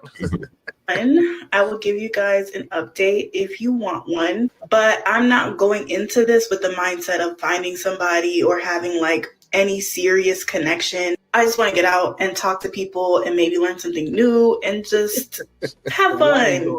See, that the men aren't for anything submissive. You guys with a lot of these chicks don't want to compete over a man. That's a big part of the problem, right? They don't want to go and compete when you're going to compete. I have a whole think piece once I get home. All right, so this is her after. But this is not a competition, bro. No. It is, but it isn't, right? It is, but it is. I mean, it's who's winning? The niggas are winning. The men, the men are winning. Beating to the extent that, they may have to take the seconds one, the one that he really want, but the women, they're just being chosen, right? They're not competing here in reality, right? You show up. Hey, John, I think the only competition is the competition women have with themselves. True. They're not really competing with other women. They're just, there's guys like all different types of women. So it's not like that's really the issue. It's just like attitude problems that are the issue with a lot of these women. Yeah, I definitely agree. All of them have gone in saying they didn't want to go, went by themselves, probably didn't have much confidence going in. Again, it's easy picking for men that may want to add another one to this roster. Like, hey John, like even that first woman, like her attitude even before she walked in there was shit. Yeah, What she knew type of man was to deal with that? Right. And that's not a competitive mindset either. Like that's what I'm saying. These people are not competing. The men, maybe they're competing for the best one out of the lot. But these women are competing with competitive attitudes. They all want to be treated like princesses. That's the problem. And every other element of their lives, they are dominant women. But when it comes to mate selection, they want to have the princess effect, and it doesn't work. It doesn't work. It's definitely not working. Let's listen to a little bit more. She came back from the mixer. It didn't go well. It actually was kind of catastrophic for me. I will tell you why. I learned that I am just not competitive enough to go to these singles mixers. Damn. See? She knew that before she went, but it just was confirmation bias. Damn. Let's look at her. I mean, let's talk about her. I know she's got a gap in her teeth, and I know she's overweight, but respectfully, she's kind of cute. Yeah, she's not She's got a real cute nose, big old eyes, clear skin. If a woman like that, of course, ladies, stop sliding into my DMs. I'm not interested. But if I was single and this woman could come at me in a pleasant way or just carry a conversation with me, that's all it really takes, man. Just be kind of cute and just be able to have a conversation so I don't feel like I'm trying to leave, and don't be crazy. It doesn't take that much, I think. So there's that. But there's one other thing I wanted to mention that never gets talked about, I think. Not to send it off track, but I think most dudes and all people really do just want like one person. I know that may sound crazy, but and look at John's eyes get all big. But when like if you think of like the baddest woman you could think of, I don't know, maybe it's like a celebrity crush, or maybe you imagine someone, or maybe you've seen a picture. If the prettiest woman came to you and acted right, and she didn't have all these other problems, and you knew she was going to be down, ride or die for you. I mean, like, I think any dude would want to wife that up, even if you're John or HB or anyone else. Like, I mean, if you're like a super top dude and these 10s are just throwing themselves at you, like, yeah, maybe you might have some side action, but the truth is, I hate when women say, "Oh, I'm not when women say I'm not looking for someone, they desperately want something." You know what I mean? And I don't believe it. And when dudes say it, it's like, I bet if the right woman came around, whoever it is, Megan Fox or young Beyonce or whatever it is, I don't know. I think you'd change your tune, and I think you'd wipe that shit up in a minute if you could have like some assurances, some security guarantees, so to speak, that woman would not turn around. I just wanted to say that, but take it away, fellas. Possibly, but in this market, why? There's no incentive. There's no incentive in this market. Please. You don't think there's no incentive to have a good woman next to you every day, waking up, rubbing your back how you like it? Let's have a coffee in the morning, bro. Come on. No, I'm not opposed. I'm not opposed to it, but what I'm saying is, John, you can have 3 of them. John, you can have 3 doing the same thing. One of them. I mean, come on. I'm gonna tell you a question. I'm gonna tell you this. I told this story the other day. A good friend of mine was telling me a story about a friend of his, 120 million up, rich man, 120 million, 70 something years old. The wife just saying, "I don't want to do this anymore." He wasn't cheating. She just didn't want to do it anymore. And no amount of money could bring her back in. He sent her, he wired her $1 million. She still wanted to go. They were there together for a long, long time, and then she just wanted to go. Yeah, these are people, man. People are different. They change. You could be headed down the same path together, and then at some point you hit a fork in the road. And for men, a lot of times, that can be devastating because men very rarely ask for divorce. It's typically the women. And, in this guy's situation, he was distraught. Like, she wants to leave. I'm 70 years old. He wired her $1 million. She didn't call him and say thank you. And she moved out of a mansion into the backyard of someone's house in a bungalow. She really wanted to leave that man, and nothing mattered. Right? And And here he is all vulnerable, and she's plotting behind his back, calling lawyers and shit like that. You know, I don't know. They lose faith, man. They lose hope. They lose faith, these women. And don't forget, like, you date a woman for a long time, you got to deal with their period every month. And then when you're finally done with their period, you got to go through menopause. That's like a whole other thing. You know, it's like never ending. It's these hormones, man. These hormones control these women. That's why women shouldn't be leaders. Straight up facts, right? I don't want them to be leaders, and I'm not ashamed to say that. I've worked for some good women leaders, but no thanks, right? You got to catch them at the right time. What's the moon look like today? You know, make sure she's in some kind of menses kind of a state of mind. I mean, it's out of control, but you know, it's a shame that people get divorced. Of course, I'm divorced, but it happens. It happens, and these people getting divorced late in life, that shit makes no sense. I think maybe these women just feel like, I don't know, trapped, or I don't know. I don't know how that works exactly. Bro, we were talking to Sweet Auntie, and as men, we probably don't understand like the inner workings of a woman's mind. But Sweet Auntie was like, she gonna go ahead and get her some young man, a stud. You HB, you remember that Universal? Yeah.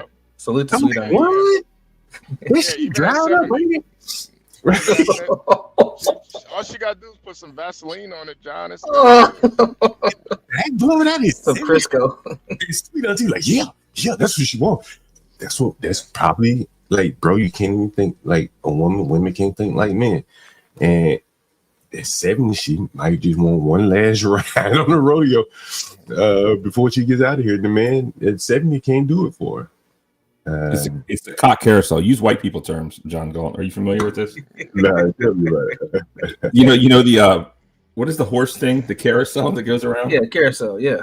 It goes up and down. So it's called the cock carousel. It's like it goes up and down. The women jump on one horse, get off, and then they jump on another one. They just keep going around and around and around. It's also called a hoe phase, I guess you could say. But yeah, you know, I think there's something to be said for really old people having sex with really young people. I think there's things in the world we don't understand, and I really do think that there's some kind of fountain of youth in these age gap relationships. Like look at Hugh Hefner, man. He's banging these young chicks, right? He sucked all their life force and energy and stole it from them, right? And he lived like until he was like 90 or something. And look at these women now; they're all a mess and a disaster. And there's something to be said for it. And these women, they're like, "Oh, I want to feel young again." Like that one time I went to Italy. I was driving around on my little Vespa, just, you know, sampling all the charcuterie, all the Italian studs. It was great. And they want to relive that. And it is what it is, man. It is what it is. It's tough. It's tough. Yeah. It's tough. You know, how do you get a ride or die woman and stay with her and keep her interested, right? Because, yeah, she could flip. She could turn on a dime on you at any minute. And well, I think that's why you really have to focus on yourself. And, exactly. You know what I'm saying? If you're doing the right, you know what I'm saying, the blaze in the path, like she ain't trying to do that shit by herself. She'd much rather hop on your back right. Until she sees someone blazing a better path, and then she hops on his back. And that's kind of how I think it works. You know what I'm saying? Barney, you killing women about to ride and die with you, bro. Like, that's just the way it works. I just don't believe women are going to ride and die with it. Some will. But I just don't think that's the way nature is wired. Like, but what you said is right, John. Like, unfortunately, you can't rest on your laurels. You know, if you focus on yourself, but it's a balance, right? Focus on yourself, but don't work too hard because you got to give them enough attention. Otherwise, they're gonna leave you. But if you're not bettering yourself, they're not turned on by you. Then they're going to leave you, find someone else. Or it's difficult. It's difficult. The world is not. You know, Barnes. I honestly, I don't think there's anything you can. As long as you're being true to yourself, if she's gonna leave, she's gonna leave. I don't think there's really anything. I think what ends up happening is when guys try to acquiesce to them, that's when they leave.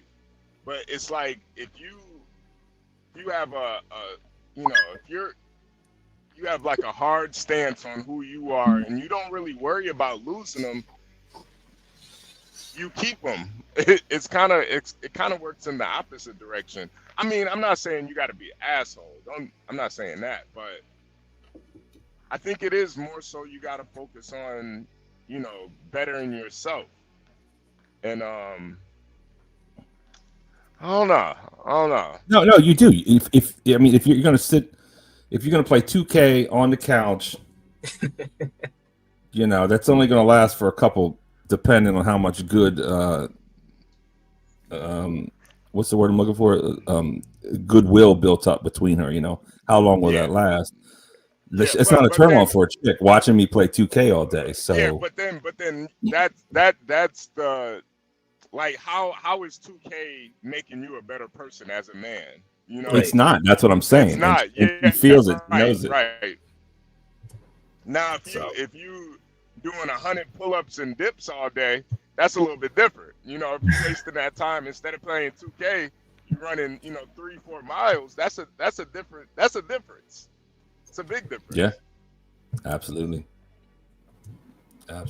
But what's this girl's problem? This girl, she's cute, right? Yeah, look at her eyes, man.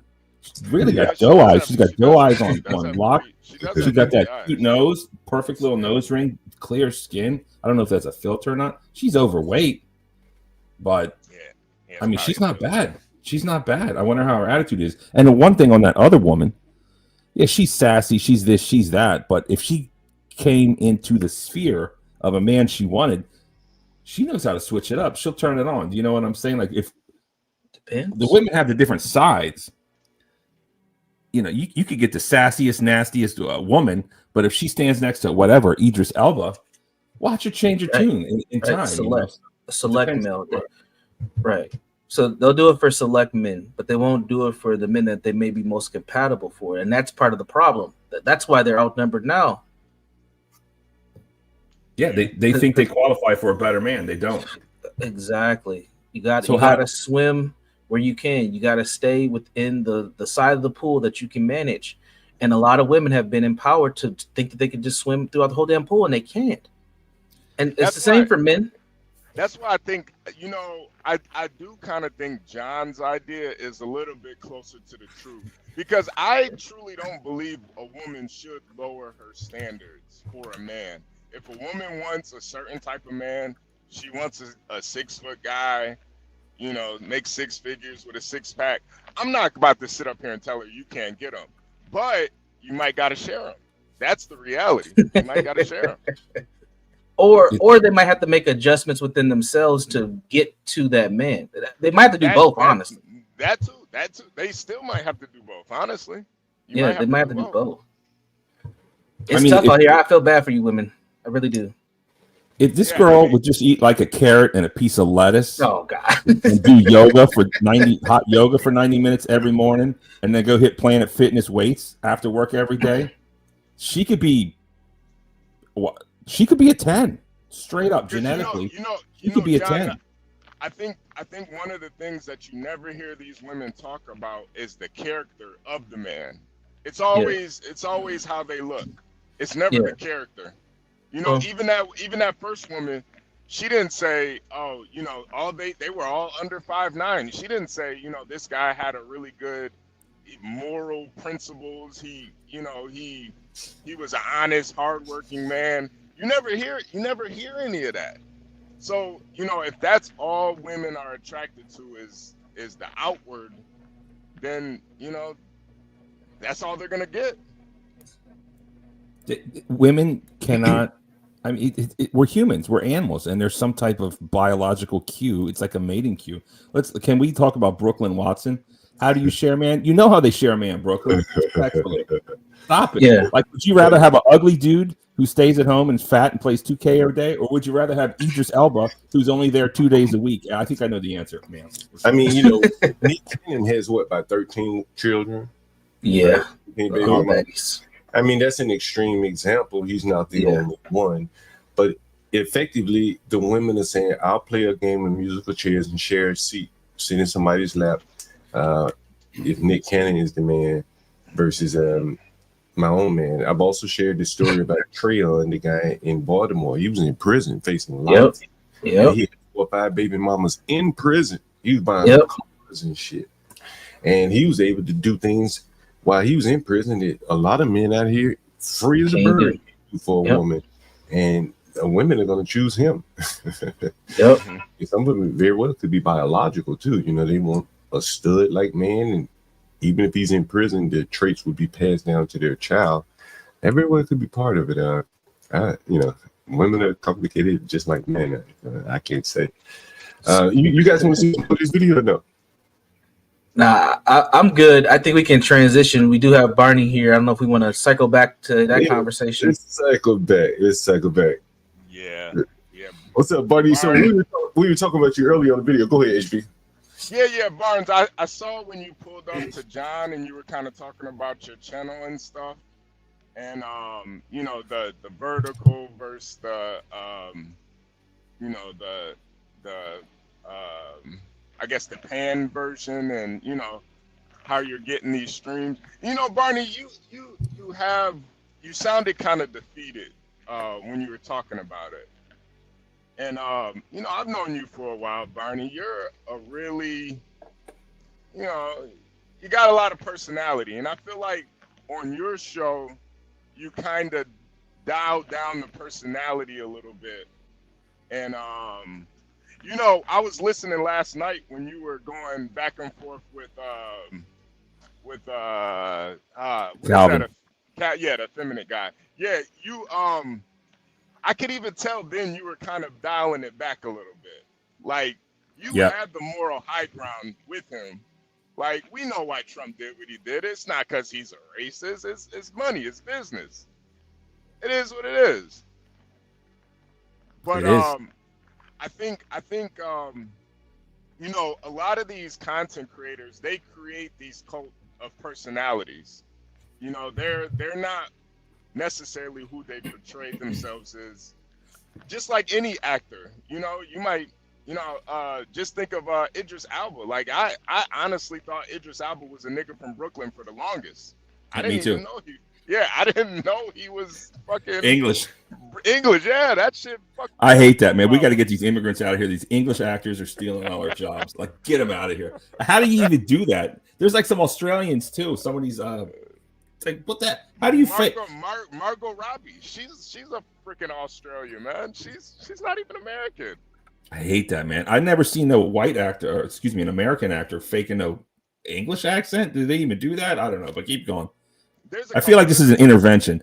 By the way, I don't know why you didn't respond to my communications, HB. I tried to hit you up. I knew you guys were having a show. I didn't know it was going to be early. I could have showed up on time. To represent my peeps. You know, I hit you on Instagram. I hit you on Discord. Okay. I didn't check the IG this morning. My bad. But yeah. I just think you gotta be a little bit more instead of midlife bro logic, you gotta be a little bit more Barney. You know what I mean? Like, you gotta turn it up a little bit. Remember, it is a show. People are watching to be entertained. So sometimes, you know, Barney, I've heard you say some of the most disgusting things, but you know, I know it's you're like hamming it up. I know you're not a piece of shit. You know, like you're hamming it up for the show. I mean, it is true. I'm trying to go mainstream. I run a family show. You know, in the beginning, I was kind of figuring out. I mean, I was going to do like underwear review and modeling. I was going to start a OnlyFans. I mean, like I had a bunch of ideas, and at the end of the day, I was like, let me go corporate. Let me go mainstream, and that's kind of the plan. I want Tucker Carlson to give me a call, and I'll be part of his network one day. I know. I'm sorry to disappoint you. Maybe I can come on this show from time to time or whatever. And ham it up here, perhaps. I don't know. I'm sorry to let you down, HB. No. It hurts that I let you down, sir.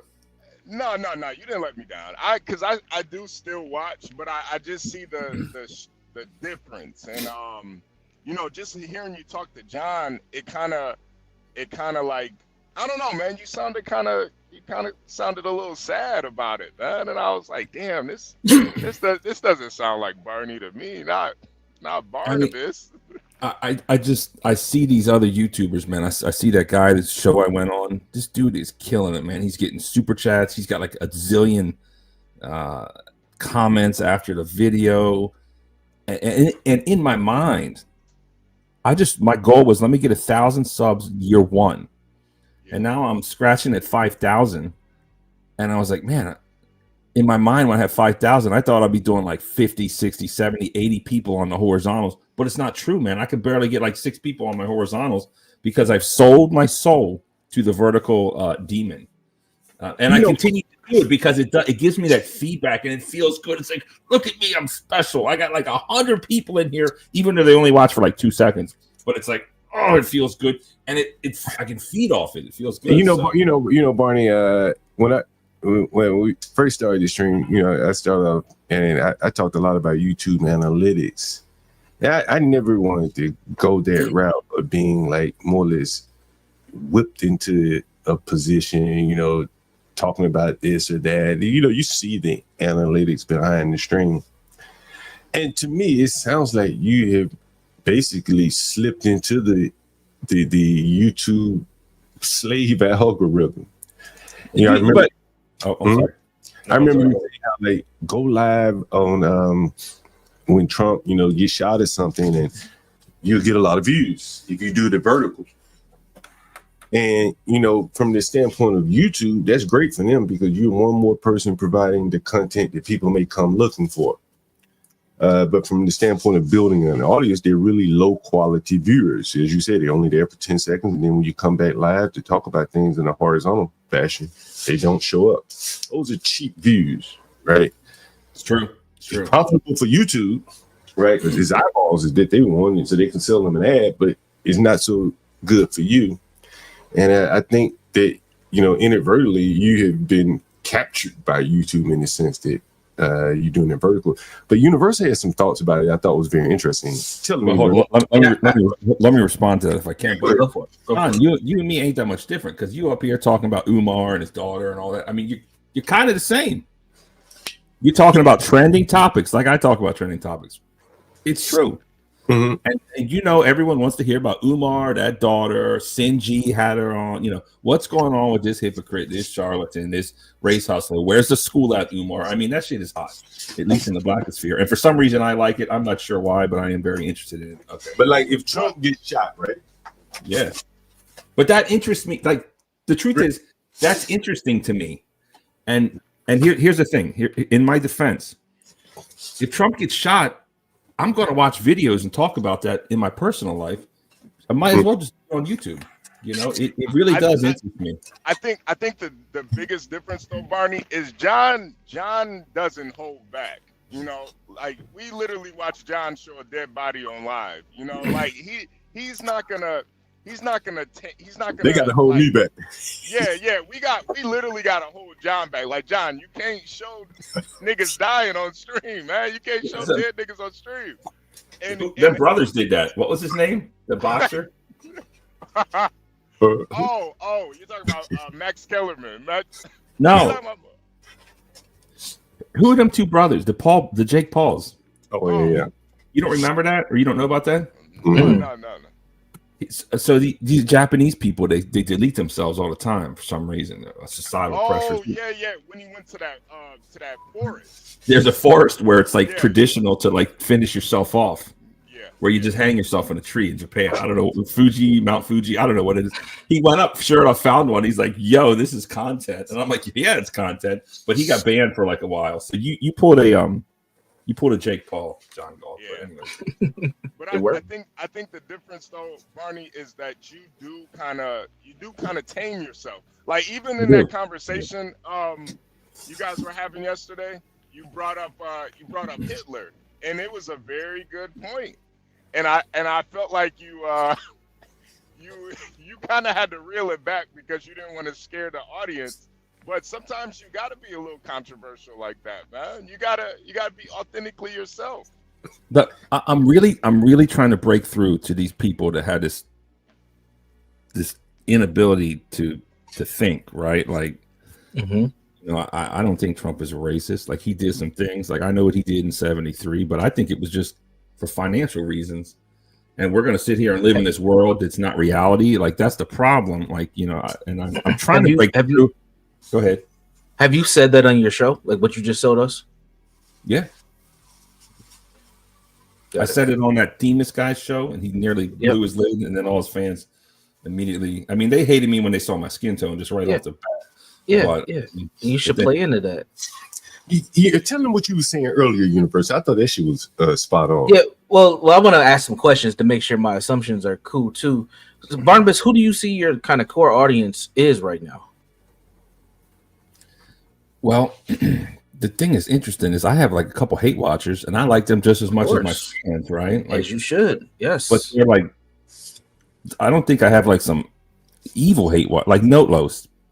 I think he's even here right now, right? Like he's cool, he's a liberal, and sometimes I get it wrong, and he will hold me into account. And he likes to insult me, and that shit is fun, right? I love the hate watchers, I love the trolls. Just please don't cuss. It's a family show. I love it, you know. But who's my core audience? I don't know, just like midlife dudes. Yeah, who probably share similar perspectives as yourself. And I've watched the show, and I was one of your early subscribers. And I pop in here and there. And what I would suggest is that you just start leaning into being the personality a lot more, and also talking about some of your just day-to-day experiences, like the shit you were talking with John about a couple of nights ago, where you were like, those guys were shooting gel caps at you. That's content, man. Like people want to hear that. They want to know why is Barnabas living amongst these YNs, and why are these YNs shooting at Barnabas? What's it like, white men living in what's it like? Yeah, city like that. And I think you can cover that, authentically, because you do live there. Like Be Brave talks about it from a distance. He doesn't live there, right? You live there, man. You can really, like, you like I said, I put 2 cameras facing each direction, 3 maybe, east, north, west, and south, and I'd be like covering that shit and filming that shit and reacting to it. What's it like living here? Shit, that would be a win. Yeah. Yeah, and Barney, that's why even with Calvin last night, that conversation you guys were having, you have the moral high ground, because I guarantee you, Calvin don't live in Baltimore. Yeah. Calvin probably got a picket fence out front. Beautiful grass. He don't live around a bunch of niggas like you do, man. So when you're saying that in the Black communities, and the property value is lower, you literally live in the Black community, right? And you're experiencing the consequences of it. It's probably that's probably your volume with the police listen to the sirens. Somebody just died right outside. Right now, there's an ambulance. Like, somebody called an ambulance. Somebody can't argue that. He can't argue that. The DMV, Baltimore, DC, young niggas.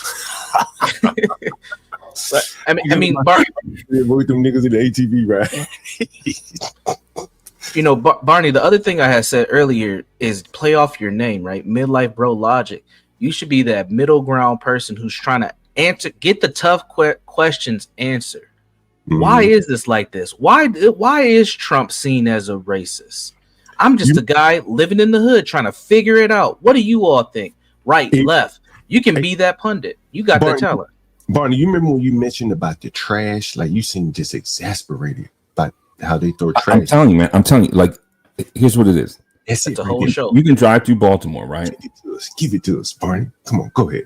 Let it out. The building I live in is over 100 years old. And when you look at it, I fantasize. About like opening day or whatever, like when construction was complete on this block. It is a beautiful building. Stones with like stone faces and shit. All right, and give us the butt. It's beautiful. And like give us the butt. Come on, people used to park horses, right? Horses were up and down these streets, right? And then we got these fireplaces. People used to have to burn coal to stay warm. Like, this is the kind of house I'm in, right? The butt. And the block is beautiful. And lots of blocks. It's the same homes. But Barney, Baltimore was built like can't give it this in the harbor. Give him a second, John. In the harbor, if you go to the inner harbor, the buildings are like really old, multiple hundreds, right? And when you come out, they're either like 120 years old or they were built after the war. That's kind of how it is. And then you got like new construction in other areas further out. But there's no difference between the homes. They're all built to the same standard, the same bricks. It's like the 3 Little Pigs, bricks, straw, and hay or whatever. But they're all the same. They're all beautiful buildings when they're built, right? Mm-hmm. And when you're coming around, it's like, how can you tell the difference in the neighborhood? You can immediately tell maybe there's an increase in the tags. That's possible.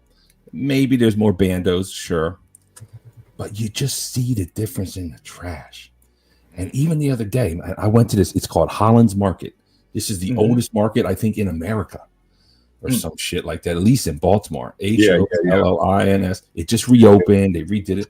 I was like, this is great because it's in West Baltimore. Let me check this out. Let me support, local business. Let's be part of the gentrification, right? I'm the one-man gentrification team. That's what. I know. So I went to this Holland's Market. It's a big deal. The mayor pulled up, this and that.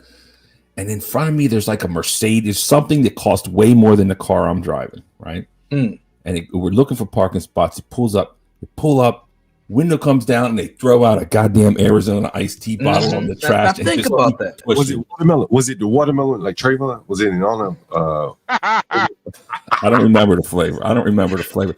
They just throw that shit out the window. Like, I don't want trash in my car. Let me just throw it in the fucking block. And I'm like, you've got to be fucking kidding me. And you just go, it's just like trash. Yep. It's like trash. And it's these blocks, and it's like, it's the immigrants too, man. Those are some trash litter bug motherfucker. Just go look in the front of any Home Depot. You got drunk El Salvador Mexicans pissing in trees and throwing their papusa wrappers all over the place. It's like a garbage can exploded. And the block is beautiful, but my block, I'm lucky. The hospital actually owns about 90%, and they actually employ these two Mexican or whatever they are women. They come by picking up trash twice a week. Picking up trash. Wait a minute. Who do they hire? Some Mexican women, some Latina women. Cue the merengues. We need a soundboard. Cue the merengues. Let's go. Keep going, Marty. and they pick up the trash, but it's not enough, man. We need them twice a day. Because people just throw the trash all the time. Trash. And I'm like, we live here. And this could be a beautiful block. And when the street sweeper come and the Mexican girls do it, it looks beautiful, man. And it's actually, they're building it up. And it is because the hospital owns the block. Most of the block, that is. Barney, you're going to have to tell us who you got to tell us who's throwing the trash. Come on. These truths we know is self-evident. Stop. That's what it is. See, that's the break right there. You gotta say it. That's it. See, Barney, that's what it means. You gotta say it. And guess what? Because then the guy, like the real feminine man that you went on this show, then that's what make those hate watchers come over, and it will also pique the interest.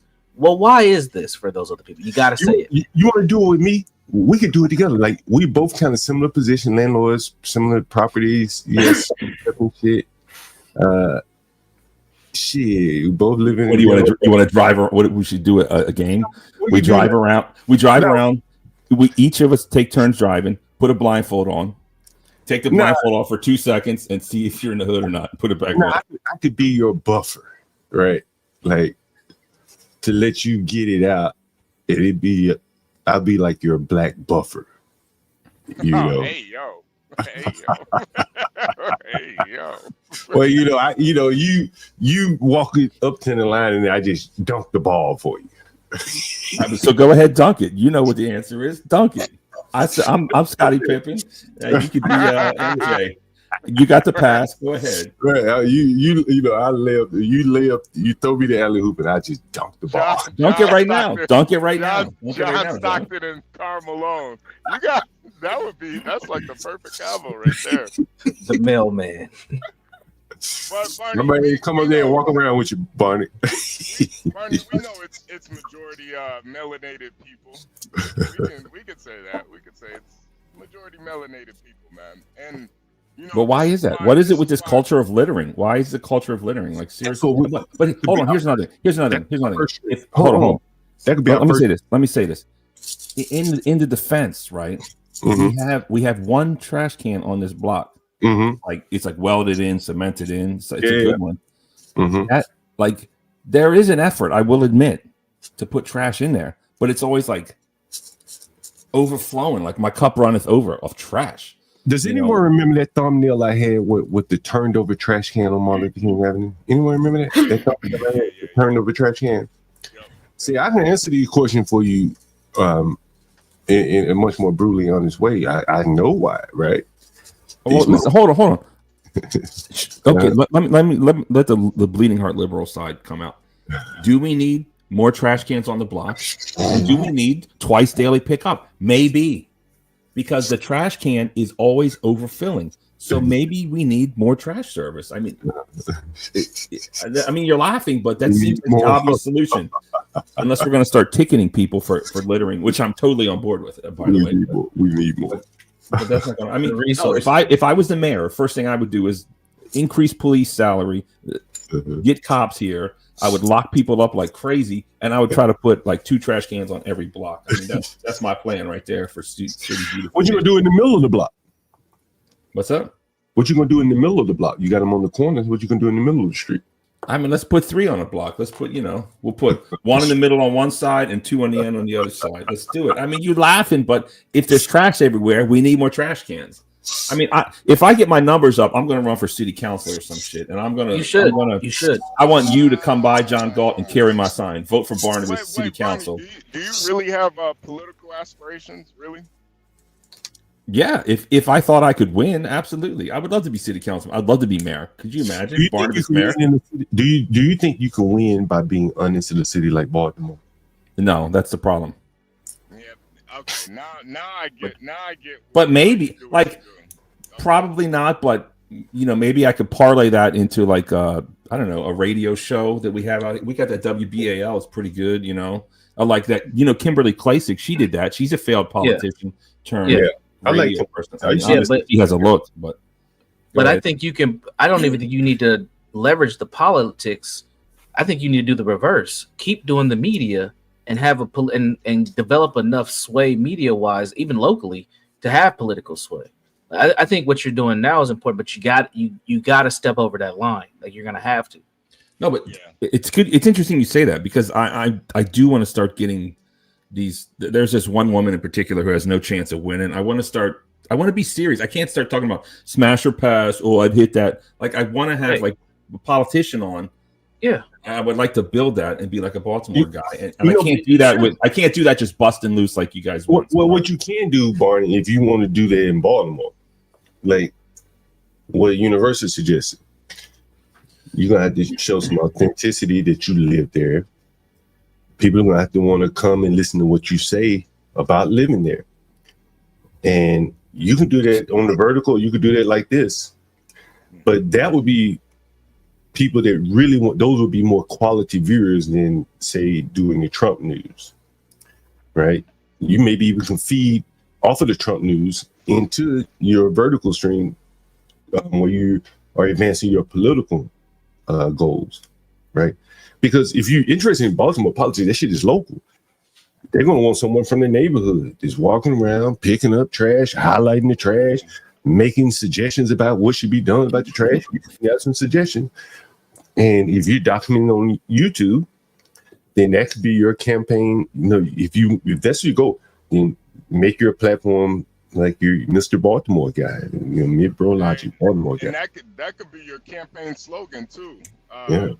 Barnabas cleaning up Baltimore. You just walk around with a trash bag, putting used condoms in the trash bag. No, I want it to be like a caricature. I'll have like a broom. I'll be sweeping up trash, and I'll put like some criminals in like handcuffs, like cleaning up the trash. Like see, there you go. There you go. Is this what it takes? I think that'll be very effective, though. You know what I mean? But yeah. But I do think, Barney, I do think you can talk about these subjects without being like crass or rude. You can cross that line and still be politically correct. I just think it's how you go about it. Sometimes you just have to, even if you know the answer, sometimes you just got to ask the question. Make the liberals answer the question. Make them answer it. Mm-hmm. Well, why do people litter, man? Why do people just feel compelled to destroy their Make the liberals answer the question. Like that's them answer. Like in my opinion, that's the stream.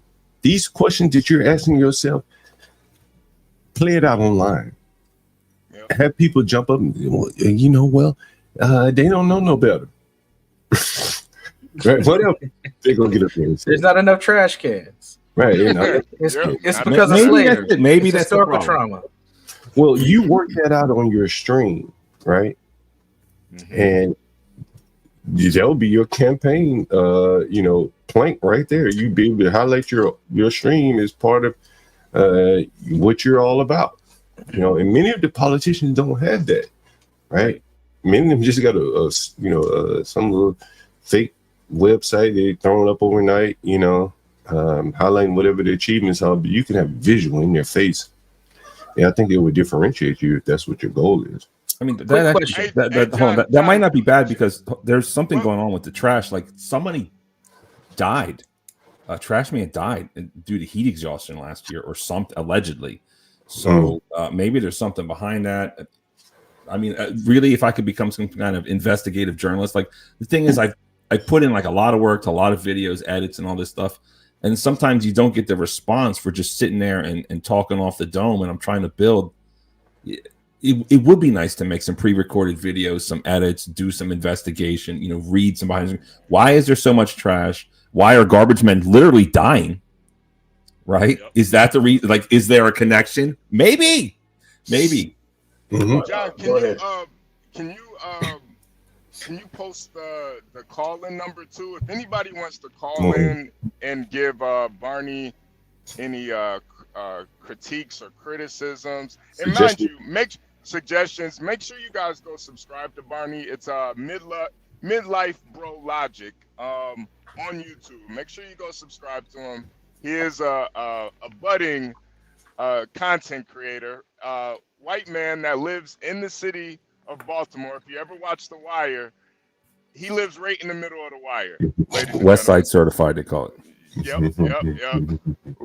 Lives right next door to Stringer Bell. He was there. But Barney, we should do some shows together, man. I think the landlord. You in Baltimore, I'm in DC. We could do it either in person or over the phone. You don't want to call in. Like on a panel like this.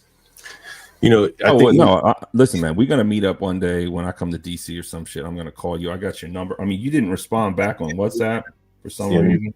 You didn't. I'm just seeing you. You might want to confirm that if you're really interested. I'm gonna do some shit in DC. I'm gonna give you random calls when something's up, when I feel up to it. Definitely, we can do shows. I mean, the landlord thing. I feel like it's I mean, I got a couple tenants. I like them, man. I don't know. What? It just doesn't seem. I've had some problems. Sure. I mean, I'll think about. We could do the DC Baltimore show. Me, you, and Roz girl. Yeah, we do. I mean, again, I want to come out. You said you don't want to go to them rallies. I want to go to some of them DC rallies and go live, man. I've done that in the past a little bit. I want to do that again. I went to Hopkins live when they were protesting Israel. And that shit's hot right now. If you're a college student, you can't protest Israel. They'll throw you out the goddamn country if you're not born in America. That's crazy. Like I'm okay. If you come to America and you protest America, you should just throw them out. I'm not opposed to that. But we're only throwing out the people who are protesting Israel. That's some bullshit. Just keep a standard here. Not just the ones who are pro-Palestine, but that's just like a whole other thing. But no, I'm down. Send me that text again, Barney. Send it to me right now. The number's right down the screen. Send that to me. Let me see. Let me check this. I got it already, man. I got a million fucking phone apps and shit. Where's it? 309-863-56. Yeah, I got it. Okay. Yeah, send it to me one more time. Drop the number. Then I'm gonna send you. I get you on WhatsApp. WhatsApp is cool because. I was gonna see shit. Like you can send pictures and videos, and I got a Samsung. For some reason, they haven't figured that shit out. But on WhatsApp, you can do it. And I think I got your number too. Yeah. Let me show you guys this. What were we talking about? Well, we talking about Barney. I guess we're about done. Yeah, we're pretty much wrapping up. Barney. Yeah, you're officially black now. I called you Brownie. Stick with it, man. I think you got a lot of potential. Like I said, I've been a subscriber to you for a while. You sound real defeated on that stream the other night, man. Keep pushing, bro. Don't give up. Keep pushing. Yeah. We got you. Listen, here's the other thing. Here's the other thing. The building I live in, I got tenants, and that was late at night. So I'm like, Yeah, you didn't want to. Okay. I don't want to like sit here and be like, why are these black people littering all over the place? You know, and like I don't want to like wait. Could you imagine if you were a tenant and then you hear your landlord like going talking on shit. and on? Talking like this. Yeah, you didn't want to get your ass beat. Barney, maybe, I just play. Barney, maybe invest in some soundproofing foam for your area. You know, like put some soundproofing foam on the ceiling and on the walls, just so you can turn up a little bit. Just so you can turn up a little bit. I mean, I can turn. I know their work schedule, so we good here. You know, Barney, I went on John Ward's show. I never watched it before. Who? Somebody, John Ward. Show it. Anyway, he has about 175,000 subscribers, give or take, right? Damn. So I'm on this show, and right around the time that you were on Famous, because I saw you on Famous live, and I saw, I was like, yeah. The guy's, he's a little flamboyant, and a little bit, and so. Maybe a day before, a day after, I went on John Ward. So as I'm leaving the show, the guy says, hey, John, come back on the show. We like to talk landlording with you, landlording in the inner city, right? That's my shtick, right? That's kind of, what kind of distinguishes me, I guess, from, the unique content that I have, you know what I'm saying? It ain't off the internet, my content. And I think for most content developers, I think that is the best way to go. That's why when you put that camera outside your bedroom, people are like interested, like, what the fuck is about to go on out there in Baltimore? And that's some unique content that you would own. You might fucking catch a murder or anything out there. Fights. I seen it. There's a dead body three blocks away. That's what I'm talking about. Yeah. That's the money. That's the money train right there. Kimmy says she has soundproofing in her bedroom. Wow. All right. Oh, there you go. I guess the neighbors don't know her husband's name. Yeah. Go ahead, Kimmy. Wow. You're like, I used to call in WBAL all the time. It's your Baltimore radio station. You ever call in there? I don't. Oh man, I used to get. I don't remember they had a calling segment, but they got. Oh shit! I haven't listened to a while. I used to give them niggas hell. Calling that motherfucker, that black nigga, I pin his ass up against the wall.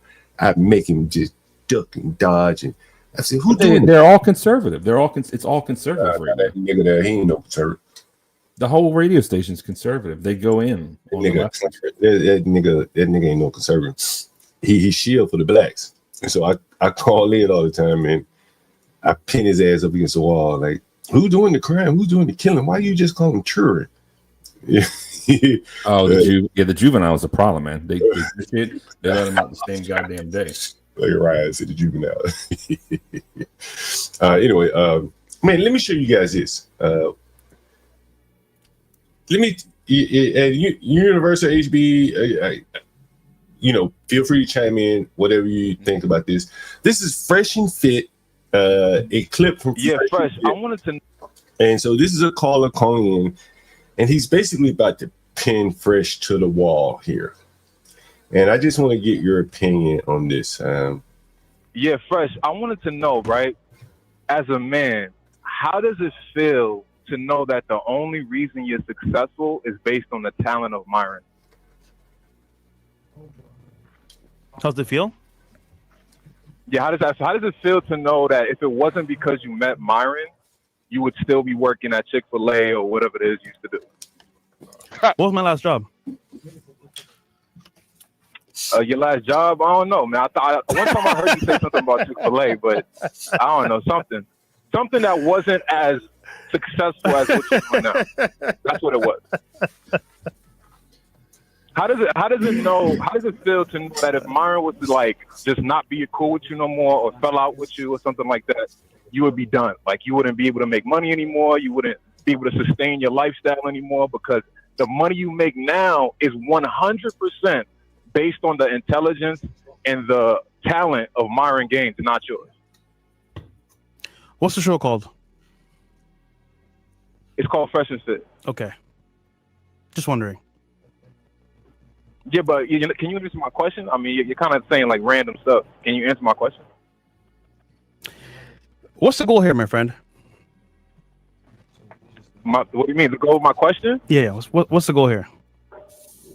Well, the goal is because I wanted an answer to it, but it's also kind of crazy to me that after everything Myron has done for you, he's made you basically made you rich, and you still kind of snake him a little bit, like, you know, like that whole Zerka thing, you know, the things you say on Twitter, like those little shady, like, you know, anybody who's got half a brain can kind of see what you're getting at, and it's kind of like, this guy made you rich, and for you to still be so unappreciative. I mean, that's kind of crazy. I mean, kudos to Myron for staying loyal to you and still fucking with you, but yeah, that's crazy, bro. So you think I snake Myron? Do I think you what? Snake Myron? I think you shade Myron because, for example, like, we know Myron is cool with Zerka. We know Myron is cool with, you know, NF. You know what I'm saying? You know what I'm talking about. I don't need to say the full name. But you go on the internet, you know what I'm saying, and you go on Twitter and you say the things you say about, you know what I'm saying, the Cha-Ching people, and you go and say what you say about NF and Zerka, you know what I'm saying? Like, what, bro, like, you know, those are people he messes with. You know, these are topics he likes to talk about. Why are you on the internet pretty much against it, being contrary, you know what I'm saying, to that? Like, that's mad weird, bro. Like, you owe your life to this man, if you ask me.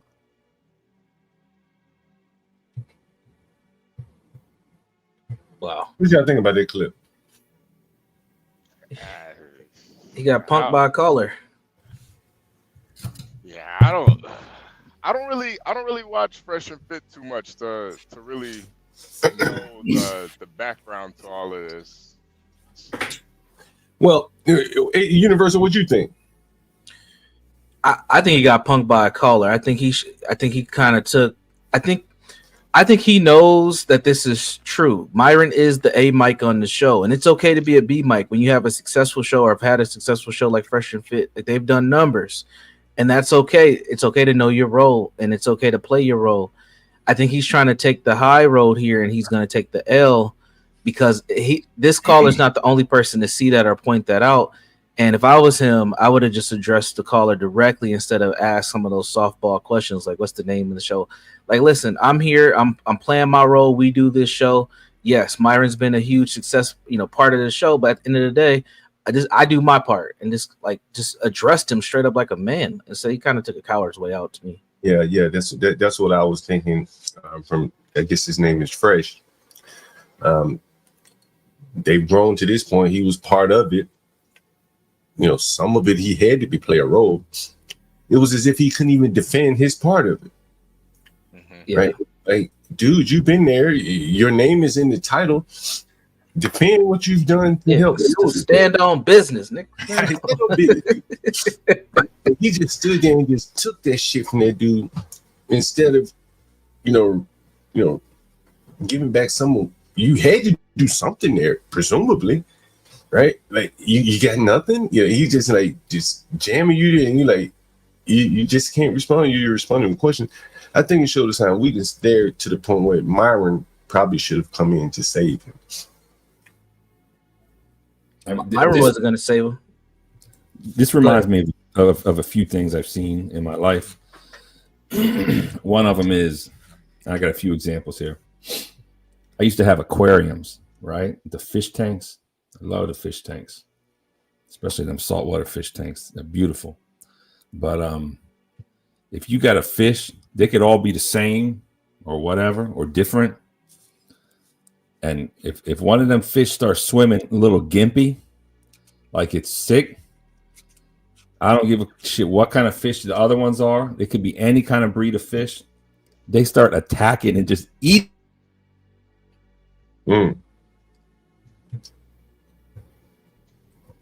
Someone go. Did I lose? No, you lost him. He froze up. Oh, okay, he froze up. Yeah, he froze up.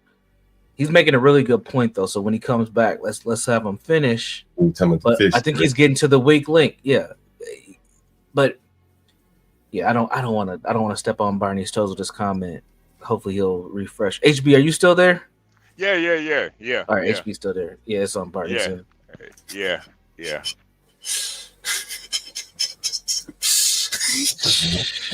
Man, all right. Go ahead, Joe. I ain't gonna show it.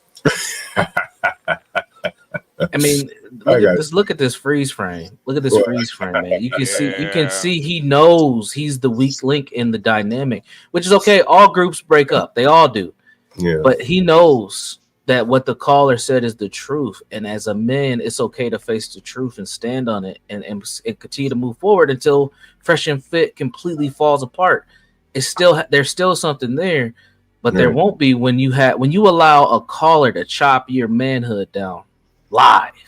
That shit hurts, man. And then your boy's just sitting there not even looking you in your eyes. He's not even responding. Like that shit has to hurt. Yeah. That'll kill the show more than monetization. Losing. Exactly. You know, like people come there looking at you as an authority figure, and then you getting dressed down by some random caller and couldn't even take control of it.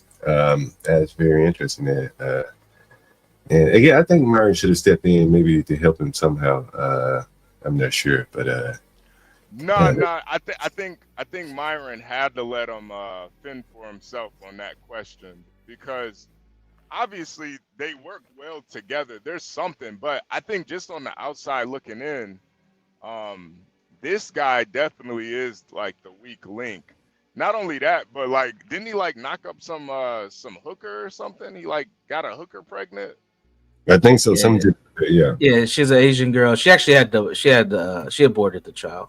Oh, damn. So that even makes it even worse, man. A hooker aborted your baby? God damn. You weak as hell, nigga. Yeah, you probably got lucky on that one.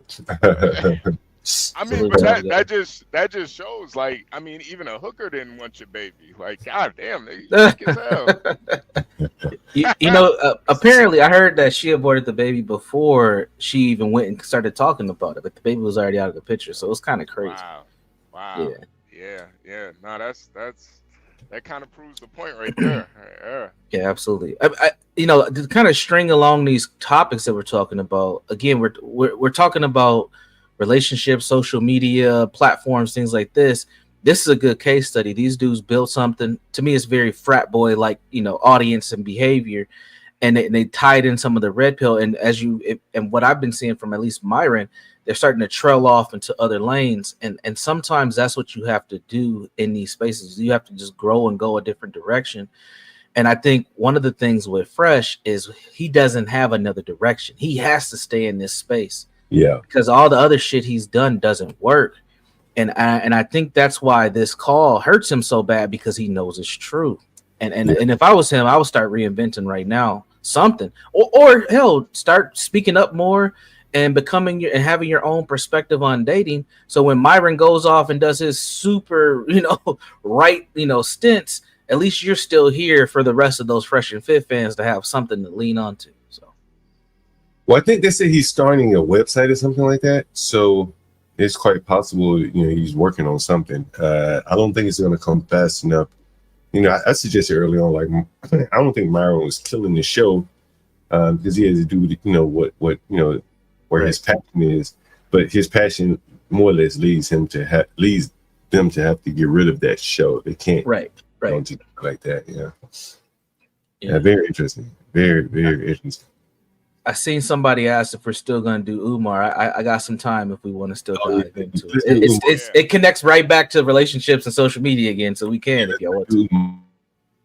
Go ahead and do Umar. You got the link, University, you put it in the back. Let me pull it up. Give me 1 second. Oh yeah, you want me to share it, or you want me to send you the link? No, share it. All right. Let me pull it up on X.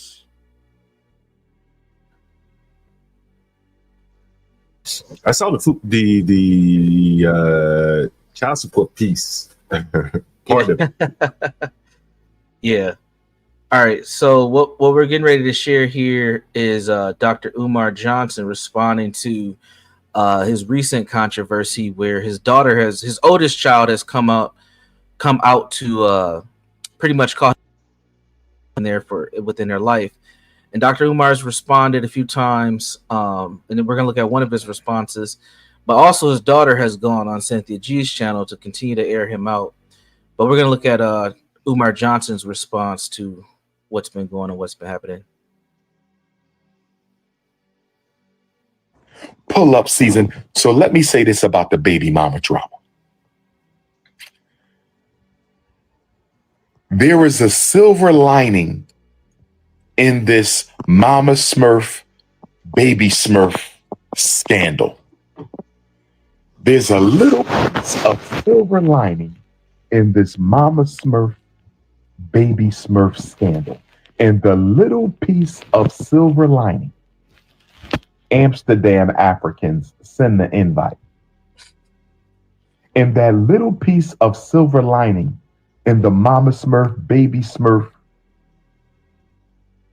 dishonesty tour, dishonesty and revenge tour, the Mama Smurf, Baby Smurf dishonesty and revenge tour, the only silver lining about it is y'all making me go after my baby girl 50 times harder. Y'all making me go after my baby girl 50 times harder. So I done already sent the message to baby mama number 2, Miss Vegan. Baby mama number 2, Miss Vegan. Baby mama number 2, Miss Vegan. You have 2 weeks to produce my child who you've been keeping from me while I've been paying child support. Just like baby mom number 1. It's deja vu. It's deja vu. Collecting my child support, denying me my child. Collecting my child support, denying me my child. Collecting my child support, denying me my child. So baby mama number 2, we talking to Miss Vegan right now. We ain't talking about Mama Smurf. She old news. She old crusty news. We talking about Mrs. Vegan right now. We ain't talking about Mama Smurf. That's old crusty news. We talking about Mrs. Vegan, baby mama number 2. You have until the eclipse of March 29th. You have until my Florida A&M University Black Psychology Conference return to produce my baby. If I do not meet and see my child by Saturday, March 29th, Mrs. Vegan, I will be going live and I'm going to tell the whole world information you don't want them to know. And Mrs. Vegan, I don't want to put your business in the streets. You are the mother of my beautiful African princess. You are the mother of my beautiful African princess. And I respect you, Ms. Vegan. I respect you. But you are not going to deny me my child anymore. We have a child support hearing coming up because you want more money. We have a child support hearing coming up because you want more money. We have a child support hearing coming up because you want more money. No problem. No problem. I will be at the child support hearing. But we're not talking about child support right now. We're talking about a relationship between the prince and the princess. We're talking about a relationship between Queen Kong and King Kong. I better see my baby in the next 2 weeks. You better text me, date, time, place. And once I see my child, you and I will schedule uninterrupted visits. Not in your house. We're not doing grandmama couch no more. I'm taking my daughter out with me, and she's going to spend quality time with me. She's going to go on the road with me. She's going to Africa with me. She's going to London with me. She's going to Jamaica with me. We're going to create a custody agreement outside of the white man. Oh, yes. Black self-determination. We're going to get back to Garveyism starting today. We're going to get back to Garveyism starting today. And all I'm going to say, you got 2 weeks where I'm going to go live and I'm going to tell some things that I know you don't want me to tell. Put me in touch with my daughter. Let's stop the nonsense.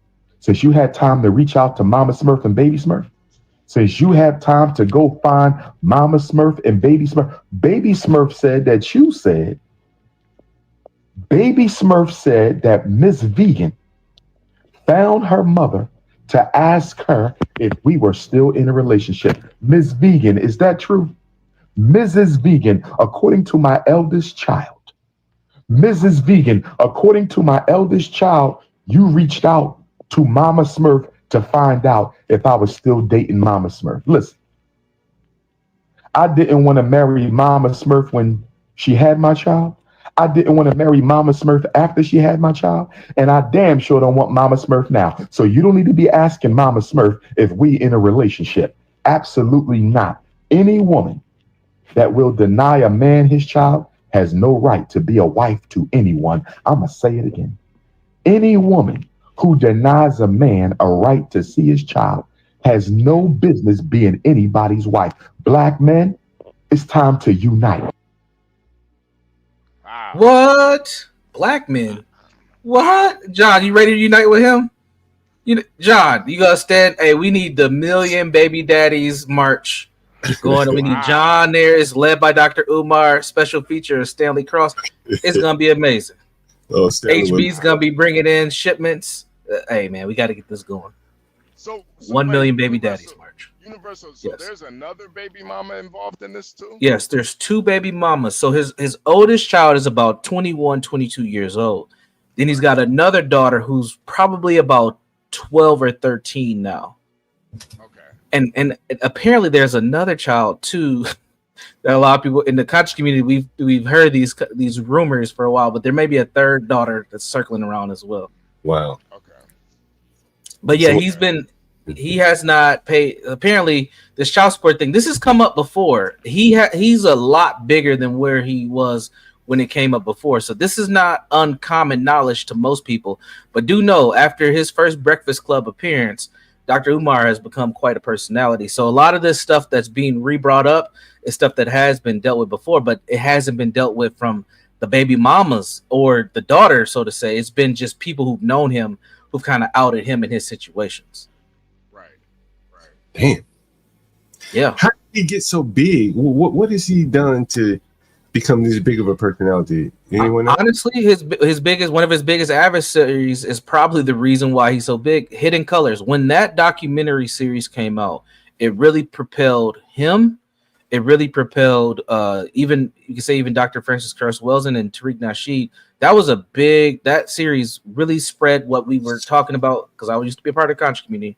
What we were talking about in the conscious community, it made it more mainstream, similar to what Kevin Samuels did for a lot of the red pill stuff. It made it mainstream, and then he started to get on the Breakfast Club, and then he started to get on bigger platforms, and now you can see he's doing stuff with Drewski. Like, he's become a thing, a social media thing, and he's become memes. Like, there's tons of Umar memes. I use sound clips from him.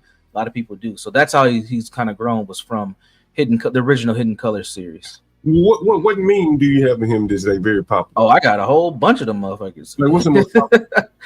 Well, the one I use is "Isn't That Suspicious?" That one's funny. Where he's like, "Isn't that suspicious? Isn't that suspicious?" Like, that's one that I use. Universal. So that first girl that came out, his first daughter, she was trying to reach out to the 12-year-old.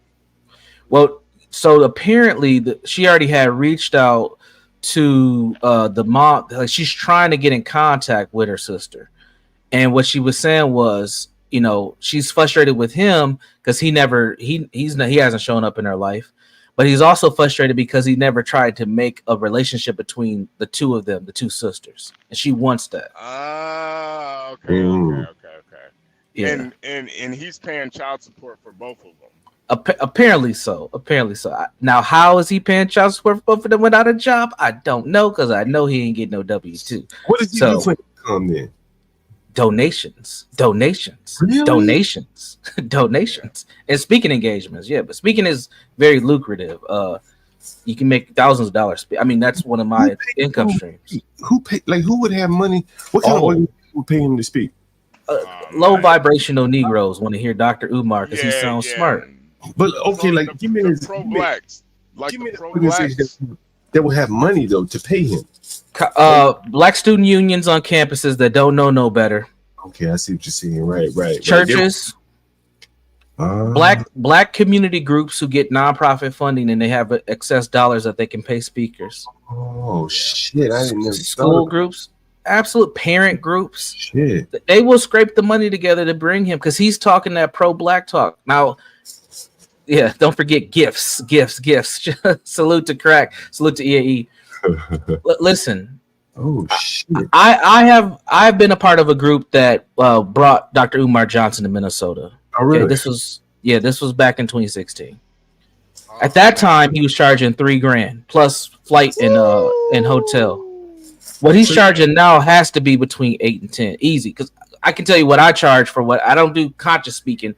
But I charge $2,000 for a 90-minute speaking engagement myself. So I know he's making more money because he's way more popular than I am. So you can make money doing speaking engagements. Wow, I can't believe people are paying this motherfucker $8,000. You think 10,000? Hell yeah, it's probably more than that. Yes. And on top of that, you got to remember, so the speaking hustle has been around the country community for a long time. They haven't always gotten paid that well, though, but he's mainstream. So he can go, like I said, black student unions, they'll bring him in for Black History Month. You know, we're about to bring in Brother Umar. He's down for the people.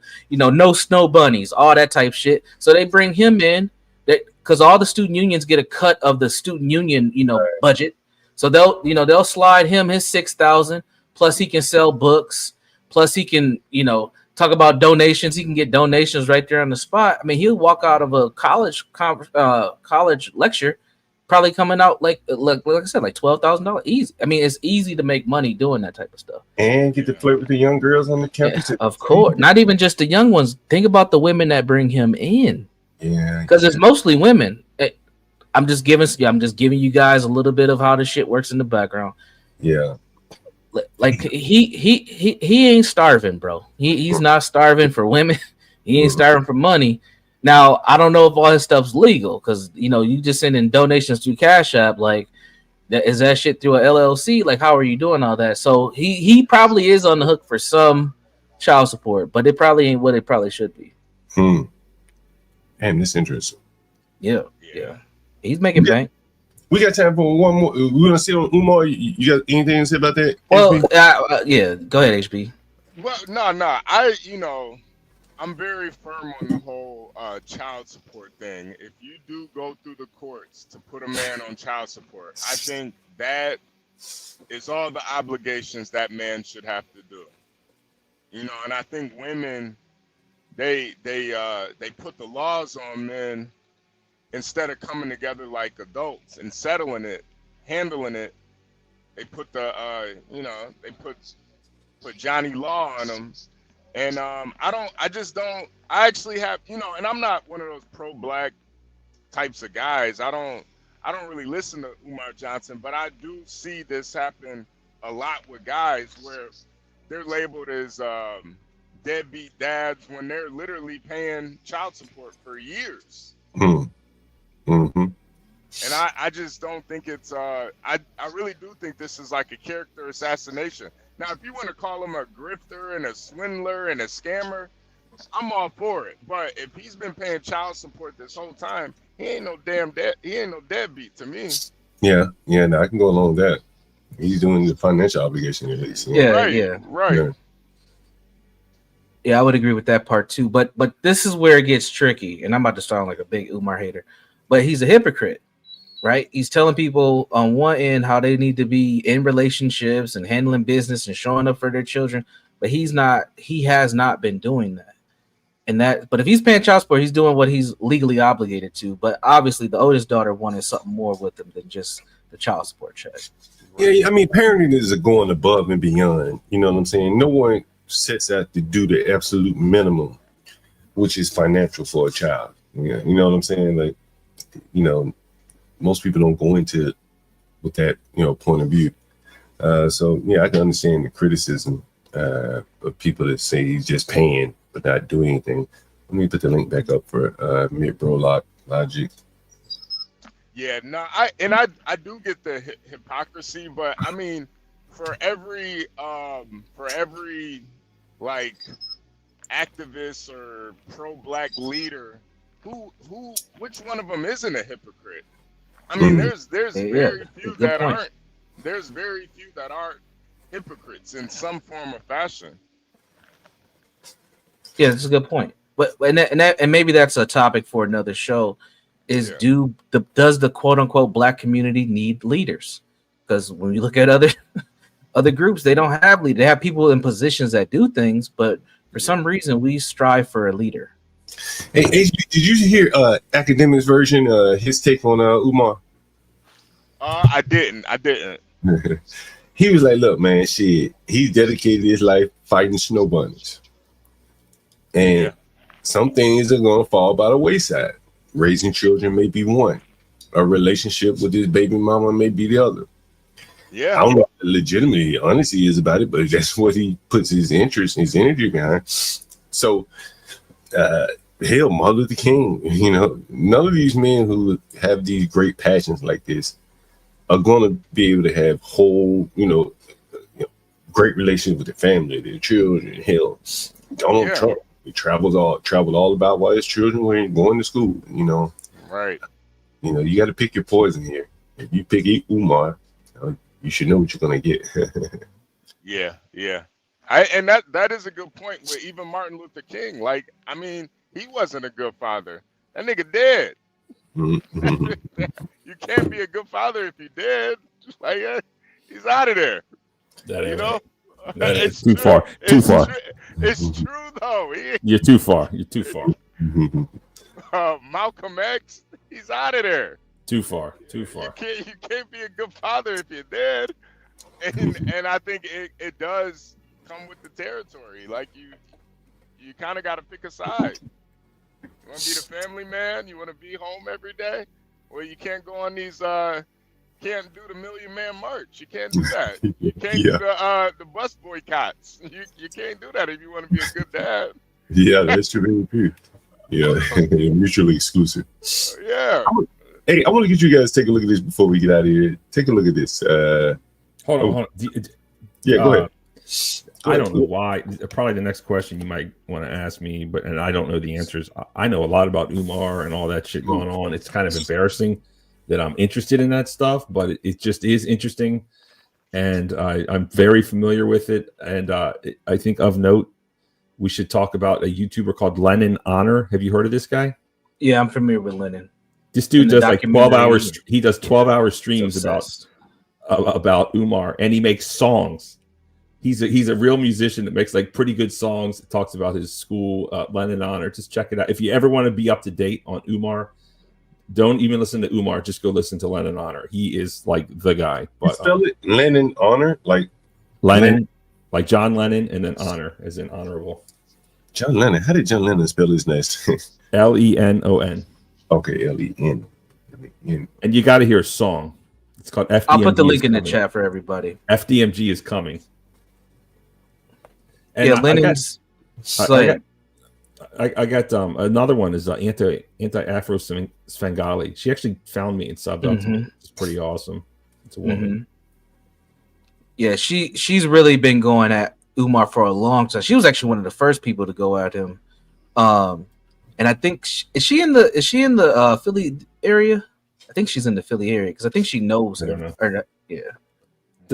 So the lore, honestly, like when I know when it turned on Umar. Umar was like rising star, like you said, Hidden Colors. He's a good public speaker. He's all pro-black. He's dashiki and all this stuff, and he's a doctor. Maybe not. We're not even sure, honestly. And he's been running this school scam for over 15 years. This is not the first school scam that he's been running, but that guy Boyce Watkins, right? He's got his thing. And then Yvette Carnell used to work for Boyce Watkins. I don't know if you know that. Yep. But Boyce Watkins has a daughter. And the first person to say something in the community against him, like at that level, was Boyce Watkins' daughter. And she's like, you're going to open a school? You don't have a board of directors? He's never with a team. Like, so one man is going to create curriculum. He's an architect. A principal, he's going to do curriculum, he's going to be HR. We have like one man opening a school. It's never going to happen. It's never going to happen. I wouldn't trust anyone talking about opening a school if they've never produced a damn after school program, a summer project. I ain't never seen this man with kids, period. Even his own. That is a good point. I've never seen him with kids either. That is a good point. And then there's like videos of him where it sounds like he's doing some blow. I mean, it's a lot of stuff in the back. Yeah, y'all got to see the documentary. That shit's hilarious. And then he'll get up there and talk about women. You got to have your hair natural. You got to have your hair natural. Come to find out, he was laid up with this hoochie mama stripper with some blonde weave called the conscious stripper. And it's just it's like y'all got to clean up your own community, because if we come forward, it's gonna be like the white man's trying to hold down Umar. So it's up to y'all to figure this one out. You know, that's on you. No, we need you, Barnabas. We need Barnabas to come figure this out. We need the white man. If it comes from the outside, it's going to be like, no, it's not going to. It's going to work. It's going to happen. It's not. But this dude is not operating. Like he says he has a whatever 5013. Am I still here? Yeah. Yeah, you're still here. Whatever that tax deductible. I don't know what that shit is. 501c3, and it's not. And people have been donating. Who donates to a school through a goddamn Cash App? Exactly. Like that shit is crazy. And then what's up with Charlemagne? Charlemagne really believes in this guy. Charlemagne really thinks this guy's legit. And you know, if Umar suddenly had $1 billion in his pocket, I think he probably would maybe open a school, but he's not opening that school. Like, how much money would it actually take for him to open that school? I mean, it would be a lot, just because due to mismanagement. And he's living his lifestyle, and he preys on these baby mamas, man. That's his whole stick. His whole stick is, I know you're a single mom. The white man is evil. They're trying to put your kid on IEP. They're trying to put your kid on psychotropic drugs, and you don't need that. And these white people, you know, we need to not suspend. That's another thing. Don't suspend black children because that's racist. And it's like, okay, don't suspend them. What kind of message is that going to teach them? Because as soon as they hit 18, society is going to suspend their ass into jail. So what's really going on? I don't know what the answer is, but this Umar guy is interesting, and Lennon Honor is hilarious. But anyways, I think we've unleashed Barney. What do you think, John? You know, I don't know a lot about Umar. I think that school is not the solution, and if it is the solution, well, he's wasted a generation in building that school, and it's only going to be one school, so it's only going to be a handful of people. No, John, you're not listening to me. The school's never going to be built. Right. He doesn't have a team. It's just him. And he's sitting here trying to install air conditioners, clean up the gymnasium, paint the outside. So he's supposed to come up with like this Black Power curriculum. Well, I'm assuming that he's going to come up with all, you know, once he gets some money, he'll do it. Right. But the bigger problem, I think, for him. No. Stop. You don't understand. One man cannot open a school, John. He doesn't even have a team. No, but I'm willing to give him. Let's say we gave him the benefit of the doubt. Let's role play it out. Let's say he gets some money. Finally, he has enough money. He hasn't been nibbling off the money, and now he has. He needed one more dollar. Now he has that dollar. So he goes and he hires all these people they need to build a school. So we're 15, 18 years in now. A whole generation has been wasted, and I don't even think the school is the solution. So now you got the school. You may be able to turn 200 or 300 of them around, assuming the school is the solution, but I doubt it. The odds of him coming up with a solution to solve the black problem is, you know, unlikely. And he seems to be, to me, kind of like the guy whose show you on, and Sharon Bracey is an example. I went back and looked through all the super chats of the famous guy whose show you was on. Because, you know, I've been thinking about this shit a lot. It was almost exclusively women that gave him super. Did I text you guys? Ding, ding. Did I text you? You didn't have to. I did, but I text you about this shit. No, he only has female fans, and he exalts the Black Queen. This Demon guy. Yeah, they're all rabid fans. He has no hate fans, and they pay and they watch. I mean, yeah, I'm jealous. Great consumer. Success. Nigga, he's the only one. Like, there are very few people out in the world exalting these black women, and the people that are have figured out a way to monetize them. Hell, that shit ain't true, right? Right? That shit ain't true. Just like Kendra G brought 95 desperate women and 10 men. That was a right. He's hustling them too. Sharon Bracey hustling them too. They all got the same kind of MO if you really pay attention. So when you look at things and you compare yourself to him, you're like, well, how is he getting on his super? Niggas, he pimping black bitches, desperate black bitches. You can't do that, right? You know, I don't even think you can look at him and compare yourself to him, because he going down. Down. Obviously, I like his numbers, right? Like, can I have his numbers, but obviously different content is what I'm saying. Like, that's a quality audience, because he's going down. He's appealing to their emotion, you maybe you can't get there, but that's what you'd have to do to get them to open up their pocketbook and start sending super chats. If you're gonna have black women in your audience, you're not gonna be talking about no rational shit. You're gonna have to go down into the emotional, hit on the emotional heartstrings, and that's how you're able to get them to open up their wallet. You understand? But look, here's my opinion. Even a guy like that with his audience who's just completely against me, just trashed me and dragged me in every single comment, every single thing. I'm just like the worst thing ever. Still, they may have a good point here or there that I may not be able to come to on my own, or something to consider. They don't feel that reciprocal way as I do, perhaps. But at the end of the day, it was just I was kind of like cannon fodder. Get up there and look like a stupid Trumper. I kind of knew it going in, but I went back and watched the stream. I think a day after after you left, or the day after, they were like, "I'm glad that MAGA trash is gone." Yeah, you know what I'm saying? Like, he's appealing to like their heartstrings, bro. He's black, and he got the same problems they got. You can't, man. I can't even get down on their level. You know what I'm saying? To appeal to him, it's a circumstance that he's able to take advantage of favorably, in my opinion. I don't know what you guys think.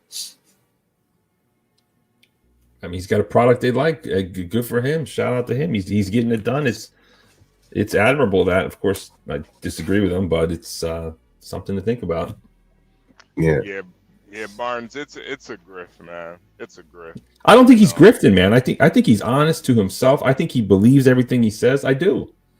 I think he believes that Trump is this horrible, evil racist, and Trumpers are just all stupid and uneducated, and we don't know anything. I mean, I don't think he's faking it, man. I think that's his true self. I think I don't know. I mean, as far as his accent goes, his accent might be fake. I don't know what the hell that is. It seems kind of weird. Listen to him talk. You know what that is. You know what that is. I think we got a caller though. No. Go ahead. Oh. All right, Barnes, that just lets me know that he's really good at what he does. If you actually believe him. Oh, they're talking about the accent. I was going to say, damn, HB. No, obviously he's sassy. I'm not talking about his sassiness. Yeah. I'm not talking about that. But he has like this sophisticated. I think his dad's Jamaican, or he's some kind of something or another, Caribbean. I don't know what it is, but he has a strange accent that I can't quite place, and he's not really forthcoming. He's got that lisp, reality. Yeah, he's got that. That's for sure. Yeah. But yeah, I think. Yeah, and thank you for bringing up Lynn Honor and some of this history of Umar, man. At the end of the day, this is definitely a grift from his standpoint. But John brought up a really good point, pulling at the heartstrings of that base and that pro-black stint, that pro-men ain't nothing stint, that, y'all ladies gonna get it all together, y'all queens, like that shit works, and you will bring in the dough. You will bring in the dough with that. It's sad because it's all just gaslighting. But at the end of the day, that's what they want. So your audience will pay for what they want. That's like who was that guy, the good-looking guy with the muscles, who's cheating on his wife? Derek Jackson. Yeah. Yep. I hate that motherfucker. I hated Derek Jackson. I hate to derive pleasure from someone's downfall and hard times in life. But when I saw that dude go down, I was like, I love it, because at the time I was dating this girl, and she's like, I'm listening to Derek Jackson, and he's telling all the secrets on you guys, and blah, blah, blah, blah, blah, blah. And I'm like, was she black? Was she black, by the way? No comment. But but fuck this Derek Jackson guy.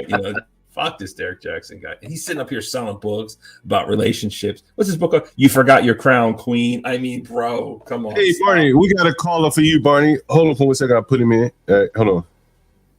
Hello, can you hear me? Can you hear it? Hello, say hello. Hey, what's up? Yeah, go ahead. You said you had a question for Barney? Yeah, well, first off, I just want to let everybody know that Barney is a piece of shit. But he's respectable. We love him for what he does. But Barney, I'm telling you, if you listen to these guys, if you pay attention to what Umar's doing and what like Sharon Bracey's doing, the black queens are desperately wanting a white savior like you. Yep. You could do that. You could, but I mean, there's literally a multi-million-dollar industry just waiting for a white grifter to come in and save these black queens. Yep. Yeah. What you think, Universal? You agree with that? HB, what do you agree with that? No, you're muted. I don't know, maybe start like a swirl channel. What should I call it? Barney swirls. Who's muted? HB. Oh, they both muted. HB and Jones. I mean, like how to pick up a white man in 10 easy steps. I mean, I can see that maybe. What would you call it, Snowman? This is Snowman on the line, by the way. What would you call the show, Snowman? I don't know, man. To be honest with you, white savior complex. Did you hear White that? Savior Complex, aka Avatar the movie and Dances with Wolves. Go ahead. Did you hear that? Yeah, I heard a little. Yeah, I heard about it. You looking for a title of a show? No, what he's saying, Barney could be. There's millions of dollars on the grift of like the white savior complex. Absolutely. Yeah, the white man coming in and saving all these black queens. They're desperately waiting for a white man to come in and be their voice. Mm-hmm. You can call it. You know what, sister? There, man. If you're willing to go against everything you stand for and actually grift for it. Now it's all about whether or not you want the money or you want the accolade. But he dates sisters though. He's dated sisters. So yeah, Barnes. And I think that's the irony. You actually are a swirler. So that would you could. I mean, Barney, if you really want to sell your soul, man. You really want those super chats? You got to go down. The money is there, bro. I'm telling you. Yeah. How much do you think I can make? Could I fire my boss and sell my properties? I mean, how much money are we talking? Yeah, in a year, easy. Hey, hold on. Night riding for dummies. That's crazy. That's it right here. Night rider. Maybe. Right here, boy. That's a good idea. Barnes, or change it to midlife code logic. That works too. Yeah. Some guides on white men how to date black women. Some guides on how to do it. You can go how to buy up property in the hood as a white man. Like you could go a lot of angles. Oh man, that'd be interesting, Mario. And like I said, Barney, you already have your personality. You're already a likable person for the most part. Oh, thanks. Yeah, I mean, it's something to consider. I am a clout chaser. I'm chasing YouTube fame. I covet and envy people like Demas and all the other successful YouTubers.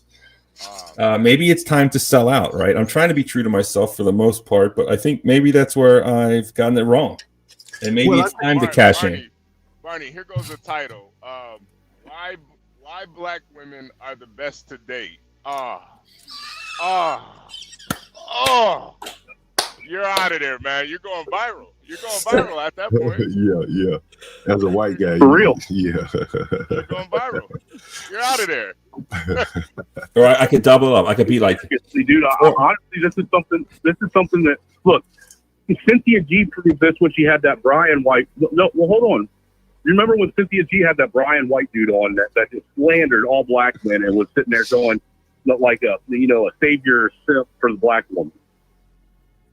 And the black women of that community ate that shit up. They couldn't get enough of it. I mean, honestly, I thought my next grift was going to be, I voted for Trump and I was so wrong. Here's why. Like that's popular. I was thinking of that, but the legs gonna run out of that, bro. We talking about some sustainable shit. Trump will be going in 4 years, bro. This shit got legs right here, though. I could be like white Derek Jackson, and it goes. Look, black women have no problem giving money away to people that they support, man. It's the reason why they're poor, man. Like, and you like, this is what I keep saying. Somebody's gonna take advantage of them. Why not you? Like what you saw on things that y'all. Dude, Dick Practice came up with the perfect name. Hey, see that in the chat? Chocolate covered crackers.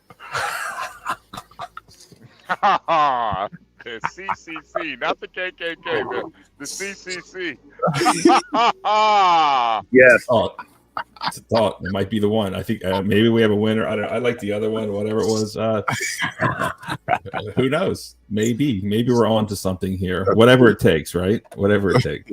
But I think you could be true to yourself. I'm just saying there's $1 billion trip there for you, Barney, if you're willing to sell out to it, you know? See, I don't think it would necessarily be a grift. He has dated black women. He didn't date them on no damn date challenge or anything like that, so he can speak to it honestly. He lives in Baltimore. He can speak to that honestly. He has aspirations to be in politics, so All he had to do is go around, clean up his neighborhood, talk about where he think are the solutions. Bro, that's a big lane there. A black woman too in Baltimore. Yeah, they gonna vote for you, man. Yeah, all you got to do is support them black women like you were supporting the Squeegee Boys. Yeah. Oh, you support the Squeegee Boys? No, it was a.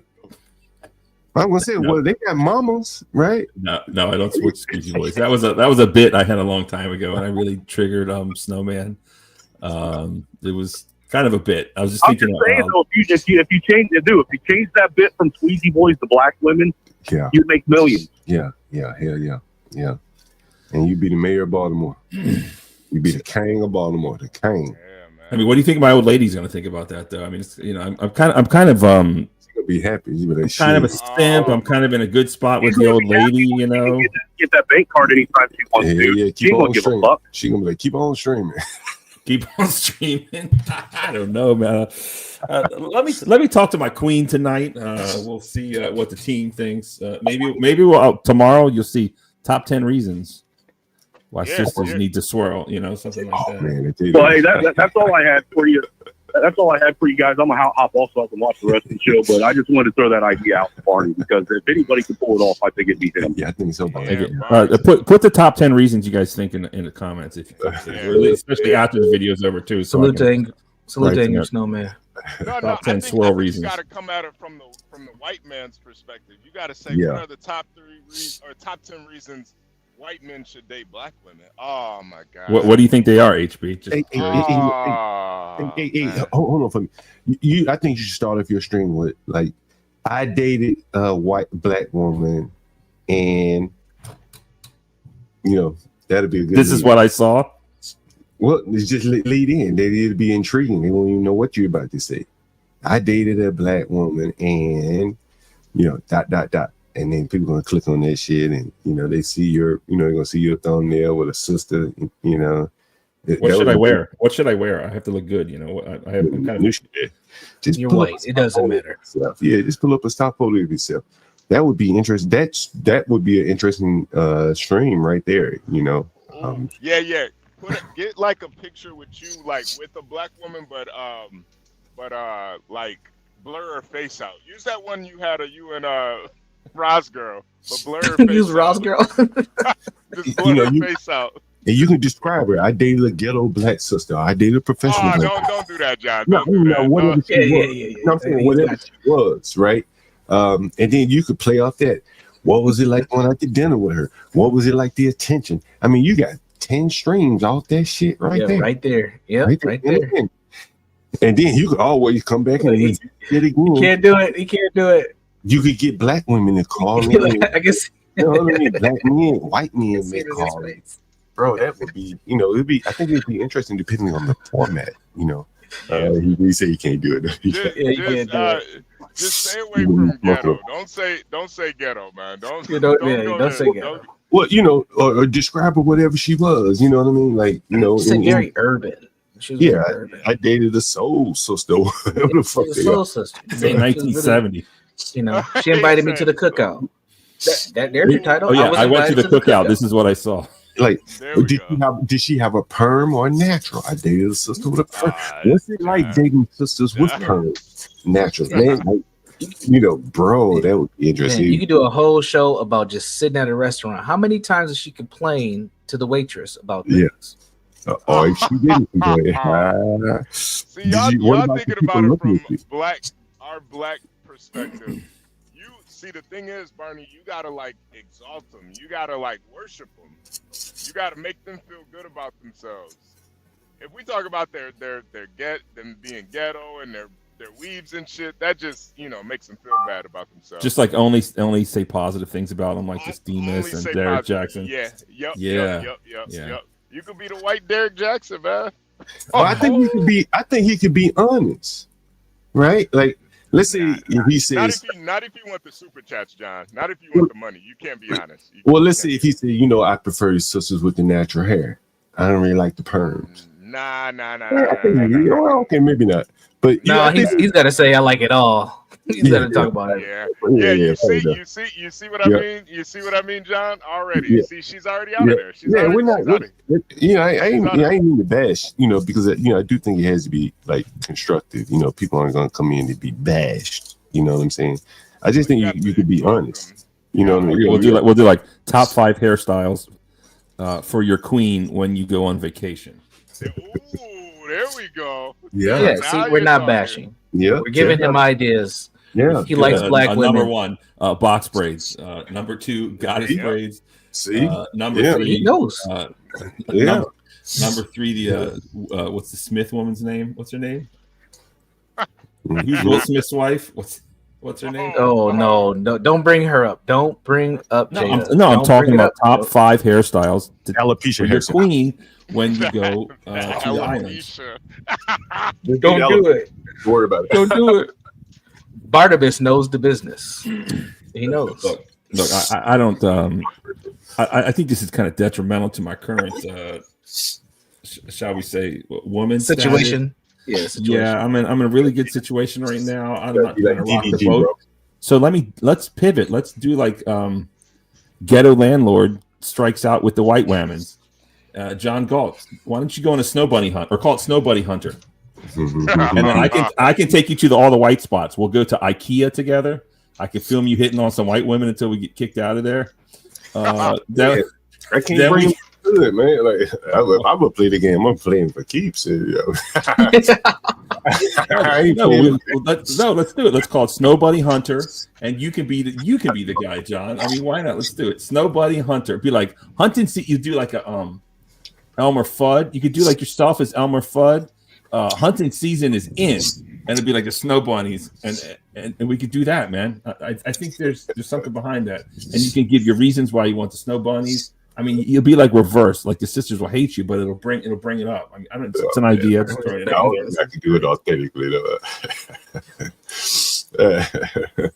Hey, let me show this to you guys while we're sitting here talking about women and shit. Don't hate me. It's on TikTok, but I got it's on Twitter. Please make it make sense. Why do guys that I'm interested in end up not wanting to pursue me?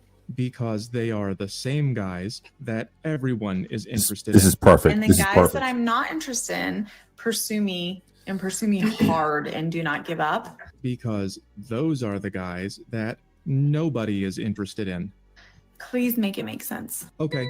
Human beings are born with a sense of fairness. We like to think that the universe is fair and everything evens out, but it's not, and it doesn't. We think that things work a certain way, but it's actually just a feeling that we need to have. Otherwise, life would be a nightmare. We like to believe that there is someone out there for everyone, but in reality, it's only a few guys that are attractive to all the girls. The rest of these guys are practically invisible until they do something extra and then you notice them. In other words, they have to make up for their lack of attractiveness by being extra nice. That means that all women dream of being with just a few exciting men, so there's not enough to go around. So if we match 1-to-1, that means that most women will never get what they're looking for. This used to work better because women kind of had to get married when they had less power, so most people would match 1-to-1. But pause it. Have your own money. That I don't know if you know this or not. That A is for adulterer. It's like a story or a book or some shit. If you go back, it's speaking upon like promiscuity. That's what the A on their chest was. Just wanted to say that. Where is the A? Just rewind it. Okay, play and then play. Women kind of had to get married. Right there. Yeah, that apparently in some, I don't know what culture it is. Maybe it was like the Salem witch trial days or some shit. I forget what it is. But like if you were caught cheating, you were required to like wear this A on your shirt forever or something. Yeah. I don't know if it's true or not. I'm not like an expert, but that's, and look how she's looking down at it with shame. Just referring to the fact that the shame of that is gone. I just want to, that's all. Yep, that's true. When they had less power, so most people would match 1-to-1. But now that you have your own money, we don't match 1-to-1 anymore. We threw all those rules out the window, and now everything is a mess because women are no longer marrying who they must, and instead they are pursuing who they want, and it's all the same few guys. Let's say this is you. This is the guy that you're looking for, and he isn't interested in committing because he's got all the attention he can handle, and so does he. And here is the guy who's looking for you, and you're not interested in him, and neither is anyone else, except maybe her, but then he doesn't want to commit to her either. To make matters worse, dating apps give people the illusion of more options than they really have. So when you say, Please make it make sense. that is your brain trying to believe that people naturally pair off with someone at their own level. But that's not how nature works. Nature makes all the women want these few men, and then these men want these women who are not interested because they want Prince Charming, although Prince Charming is busy. And then these girls way down here are pursuing these guys who don't want to be seen with them. People love to forget that we are nature, we are animals, and we have a lower biological nature. And nature doesn't say, I should pick someone appropriate for me. Nature says, I should get the best I possibly can, which creates a market. This website on walrus reproduction says that one male is shared by 23 females. At certain points in our history, 17 women reproduced for every one man, and throughout all of history, only 40% of men reproduce compared to almost 90% of women. So this... God damn, did you know that? Yes, select versus non-select. That's what I was talking about earlier. What the fuck? Yeah. Yeah, those numbers are insane. What the fuck? And that crosses ethnicities as well. What? 17 women to one man. The hood is just one psychological, anthropological study. That's it. Like we're just seeing shit that we've seen before, just on a in a messed up society. We do everything opposite of what the society needs us to do, but we're just following the patterns of history, man. I keep going back to that Treon White, that nigga that was in prison that had 4 pregnant women. Why is men walking around here free, can't get nobody pregnant? Damn. Think about your attendant, John, the lawyer. Amazing. Where do you think he's at on that list? He's in the 70s. He's in the 70s. Damn. Did you guys in the chat know that was real? I know Crack probably knew. Put that out there again so we can read it, just say it. Let me rephrase it. Let me replay it again. Damn, that's fucking amazing, bro. This website on walrus reproduction says that one male is shared by 23 females. At certain points in our history, 17 women reproduced for every one man, and throughout all of history, only 40% of men reproduce compared to almost 90% of... Wait a minute. Well, okay, hold on. You trying to tell me that 90% of women have kids and only 40% of men have kids? Do we? Is that globally? That's not an American. Is it? No, it's throughout history. Throughout history. Okay. And I mean, if you really look at it, it kind of makes sense. I mean, some guys are gonna get blown up in war. Some guys are gonna go to prison. You know, a lot of guys they're gonna be cannon fodder for society to thrive. So it makes sense when you really look at it. Damn. Sure. Don't go to war, fellas. The women. Yeah, seriously.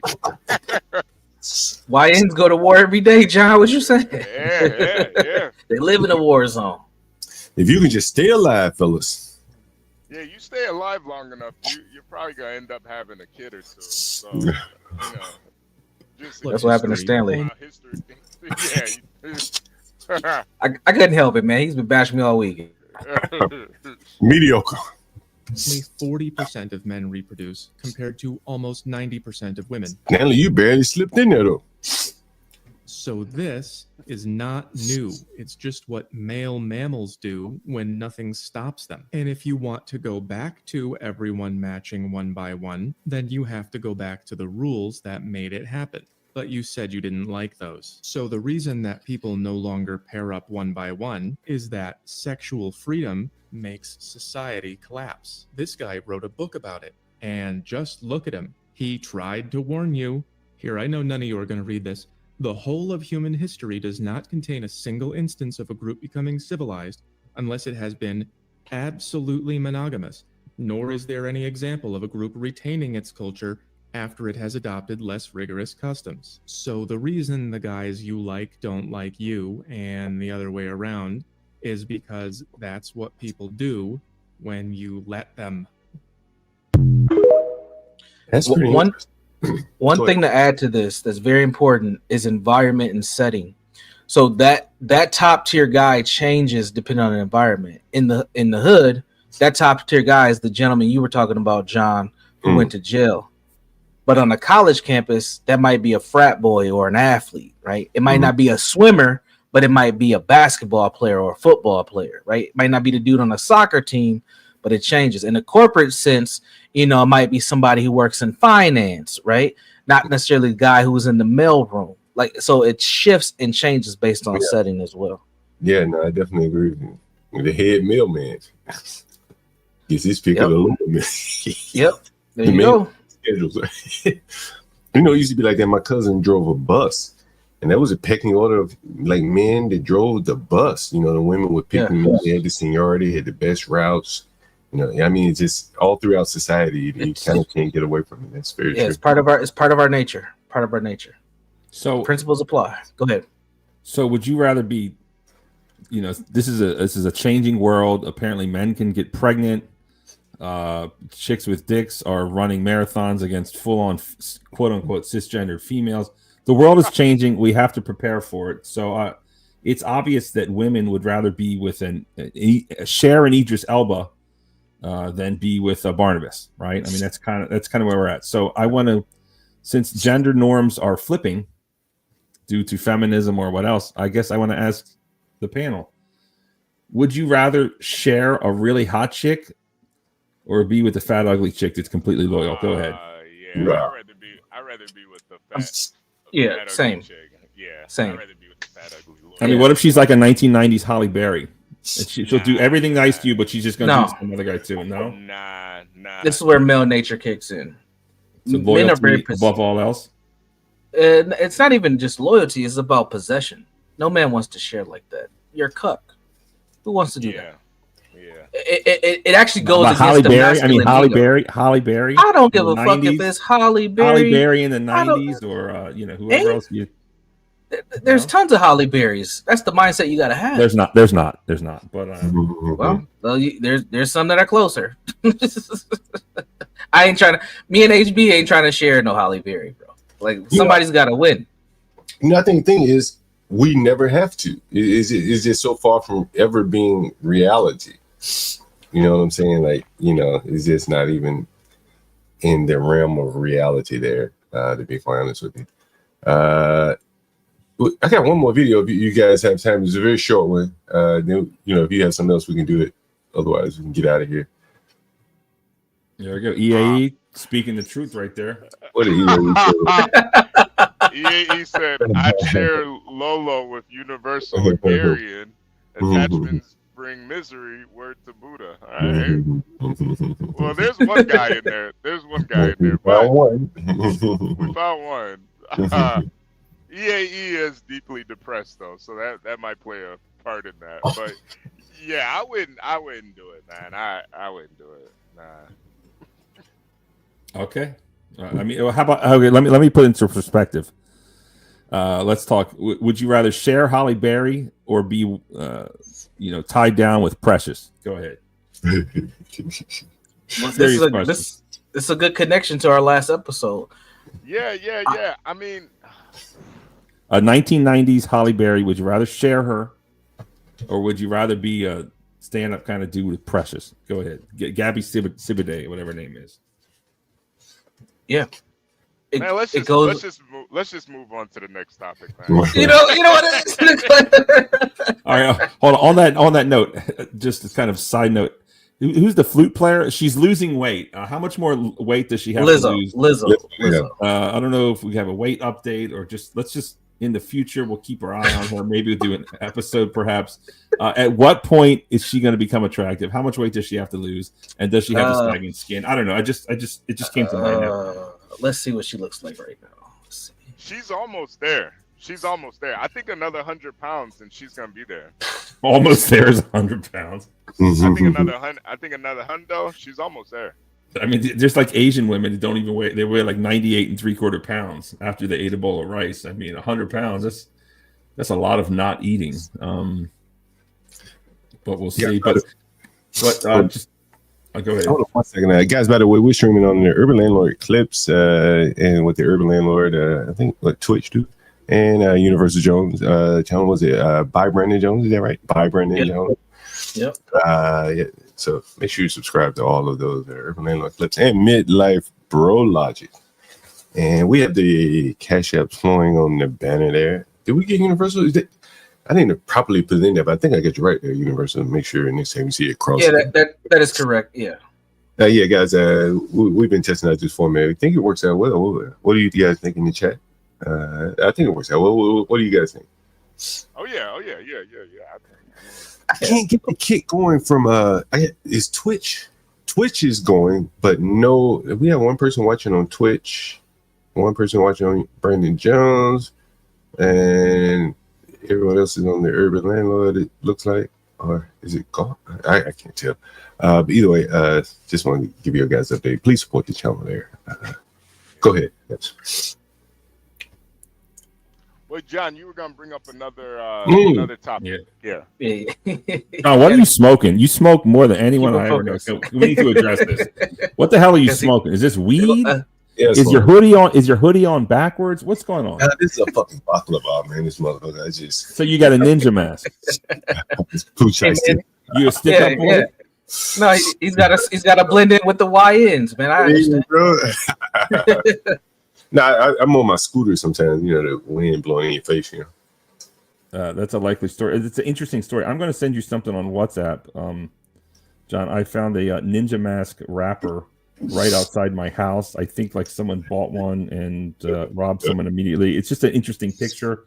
I'll send it to you, but we can keep it moving here. Where's this picture? Craig said everyone is going there for KCIP money. What's that? I don't know what that is. Kick, I think he's talking about. Yeah, Kick is what is that? Kick is paying folks. Pretty much once you hit a certain plateau on Kick, you'll get paid like an hourly amount. So a lot of people are going over to Kick so that they can get paid on an hour. So it doesn't matter if you're getting super chats or not. Once you get accepted into their program, you get paid an hourly amount when you stream. Yeah, well, guys, support us on Kick too. We are we have Kick. We're just not it's not streaming from here, just on Twitch. Usually when I do the OBS in the morning, I go live on Kick as well. I bought a new desktop, so I got to get it. Craig, I think I got 64 gigs of RAM, NVIDIA, one of them processors, so I think I'm good to go whenever I get it all up. Saying that makes maybe, what is Craig saying here? So he's saying that Xena is making about $200 to $300 an hour on stream. Xena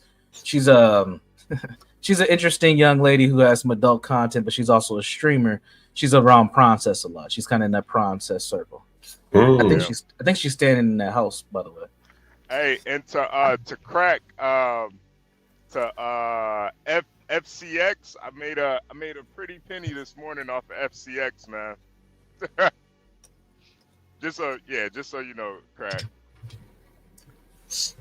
You guys must be speaking in code. I don't understand. But John, what are you smoking? What are you smoking? Hold on. It's a copper stock. Yeah. It's a copper stock. You're smoking weed, John? Okay. You smoke joints. Yeah. Yeah. Very white of you. Just wanted to put that out there. And those blunts, man. Why do y'all people like the blunts? I never could figure that out. But I don't like this shit, man. It's just a black thing. You know, I think it's the tobacco, to be honest with you. It is. It really gets the motherfuckers. It's an extra. Yeah, it's just an extra hit. It's just a black thing, man. When you smoke weed over like Amsterdam, when you go buy like a blunt, like a joint, this should be like mixed with tobacco over there. So I guess it's not so different than what they do here, except for the wrap. The leaf is tobacco here. I guess it's tobacco, whatever it is. Someone said definitely not a black. All right, so what you want? Go ahead. Go ahead, Universe. No, I was gonna go ahead, John. You good? You want to go ratchet, girl? Or you want to go China? I saw a video about Uber in China, kind of interesting, and then I saw a video about a ratchet girl. Which one you want to go? Let's go to China. I think we've had enough of the ratchet girls. Ratchet girl, all right, man. Here's a video from the CEO of Uber. We've talked a lot about automation in Uber and stuff like that. Automation just in general. This is somewhat of a long video. Somewhat of a long video, so you can tell me to stop it whenever you want me to stop it and share this tab. Here we are. Add to the screen. So this is Uber's CEO, Travis Kalanick, I think is his name. And he's talking about China. Very express the frenetic intensity of copying that they would do on everything that we would roll out in China. And it was so epically intense that I basically had a massive amount of respect for their ability to copy what we did. I just couldn't believe it. We would do real hard work, make it, we'd dial it, and it would be epic and it would be awesome. We'd roll it out. And then like 2 weeks later, boom, they've got it. A week later, boom, they've got it. And of course, I use that to drive our team. And there's so many great stories. I mean, we had like 400 Chinese nationals in Silicon Valley at our offices in San Francisco. We had a whole floor for the China growth team. Hold on, Crack, if you want to come up here, because this is kind of like in your lane here, love to get your perspective if you have time. And it was primarily Chinese nationals. We had billboards on the 101 in Silicon Valley in Chinese. Uber billboards to join our Chinese. Crack, is that true? To serve the homeland, right? It was like an all-out war. It was really epic. It was epic. And by the way, when you went to that floor in our office, you were in China. Like they rolled China style. Like the desks were literally smaller. Like the density of the space was China. Okay. So, but what happens is when you get really, really good at copying, and that time gets tighter and tighter and tighter and tighter and tighter, you eventually run out of things to copy. And then it flips to creativity and innovation. Now at the beginning, you know, it's sort of all over the place. Like the kind of innovation when it was new was like, what? You know, you're like, really? But as they exercise that muscle, it gets better and better and better. So if you want to know about the future of food, like online food delivery, you don't go to New York City. You go to Shanghai. Right? What's an example like of like something really innovative they're doing? Doesn't Meituan do drone delivery and stuff? Like here's an example. If you went to offices like let's say Shanghai, Beijing, any of the major cities, Hangzhou, etc., the office buildings have hundreds of lockers around their perimeter, so that everything that you get, whether it be food or anything else, but especially food, is just the couriers drop them off in these lockers at the office buildings. And then there are a whole other set of people that are sort of like inter-office runners that then bring it to your office. As an example, like, and when you see it, you're like, and it's epically efficient. And it's, you know, they're taking advantage of their economics on labor and things like this. It wouldn't exactly work that way here. But a lot of the innovation you will see coming out on Uber Eats or DoorDash, like the stuff that's coming out now is stuff that existed 3 years ago, 4 years ago in China, maybe longer. So like eventually you cross that threshold of copying and you are innovating, and then you're leading. And I think we see that in a whole bunch of different places. Yeah, here's a look at these smart lockers that you can see. You're just available for sale when you go online. But yeah, these things are crazy. And you've experimented with those as well. Didn't you have like a commissary concept in DTLA? Well, look, we got a couple things. So we have in every one of our facilities, and we've got, you know, hundreds of them. We'll have lockers there so that the courier then waves their phone in front of a camera. The right locker pops open, they get the food from there and they go. the courier pickup is asynchronous from production of food. You don't have lines anymore. There's no more lines, which then speeds up delivery, shortens the amount of time, it reduces how much money you spend on couriers. And we've got a whole other thing. This doesn't work it probably wouldn't work in China because, well, for a lot of reasons, but let me explain what it is. It's called picnic, where if you are in an office building, you order food, you go to a website, you order whatever it is from 100 different restaurants. Those restaurants happen to be in my facilities. And there'll be one courier that goes to one of our facilities and picks up 50 orders at a time, brings it to an office, there's a shelf on every floor. You get notified when your food arrives, and it arrives the same time every day.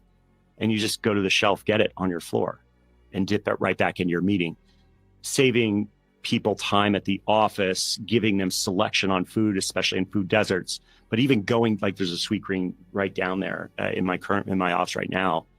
I could save 20 minutes by just using our own service versus doing that. And you get it the same price because the courier economics, the courier is delivering 50 orders at a time. So courier costs go basically to zero.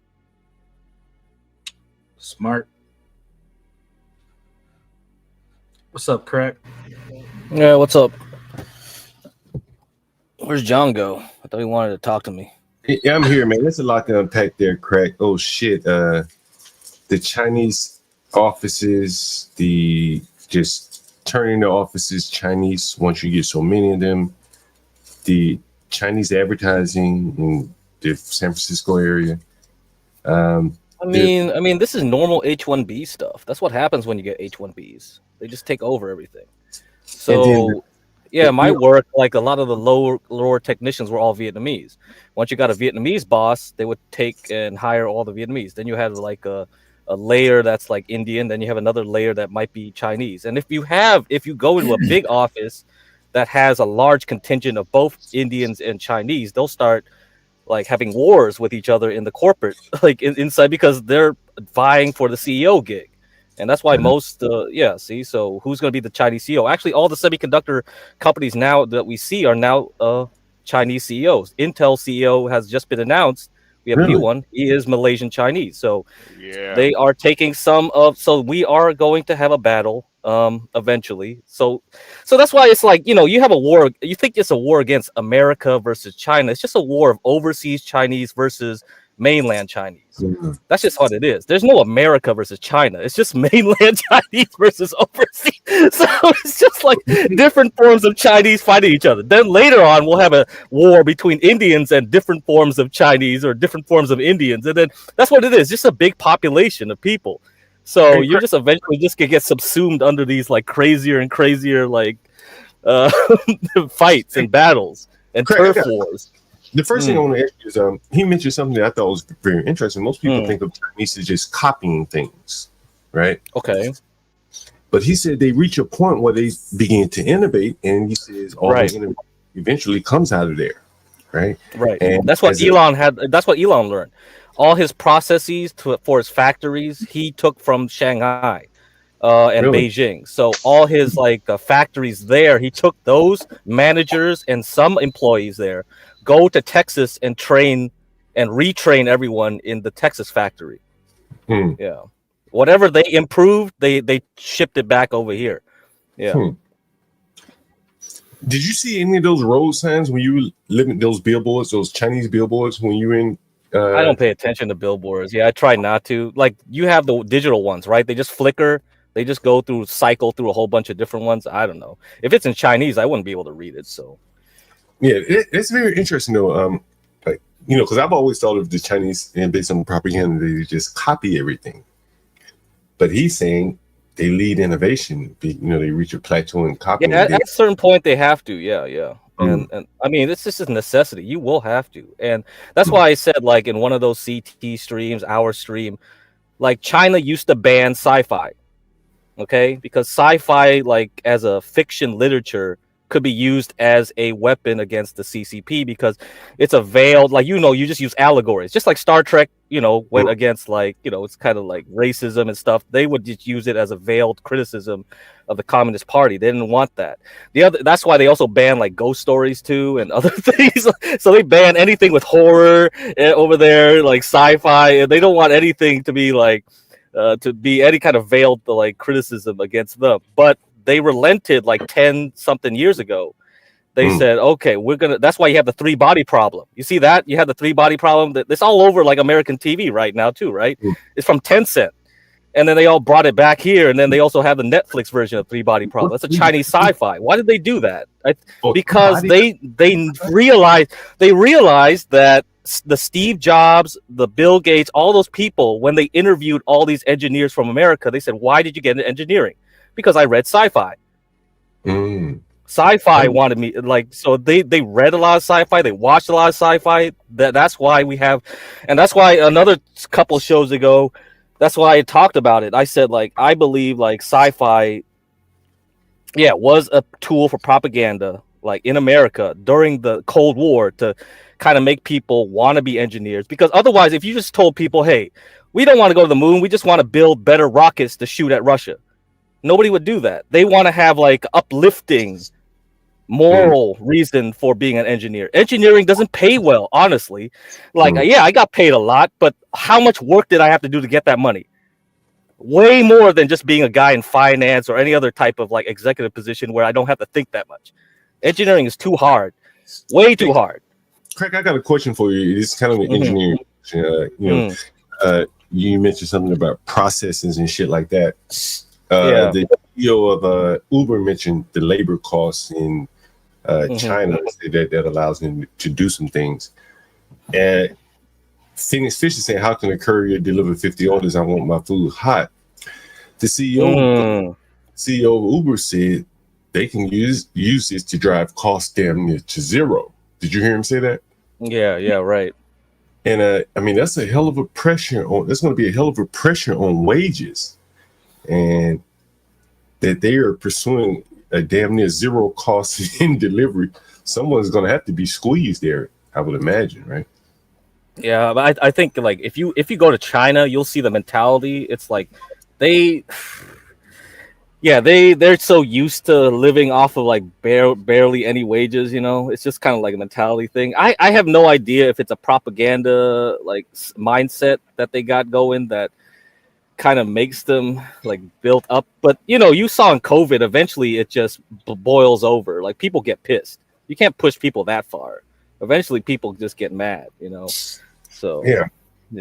I think COVID was a good test for China. They saw like how far they could take people, like how far they could lock people up in a Foxconn factory just to work on making iPhones while they still are under COVID lockdowns. Like they were still on COVID lockdowns, and then they forced them into the factory anyway just to make phones for us, for the West. Someone says black people don't like sci-fi, which is why we're at the bottom. Yeah, well. Do you think there's some sci-fi in progress? I don't watch sci-fi. Yeah. I mean, you watch CT. CT always tries to bring up sci-fi, and I guess that's the point he always tries to make. Look at the shows that we do on sci-fi. It's so low viewership. We're just going to talk about blackity black stuff again and get 300 viewers again instead of 50 viewers if I talked about Star Wars and Star Trek.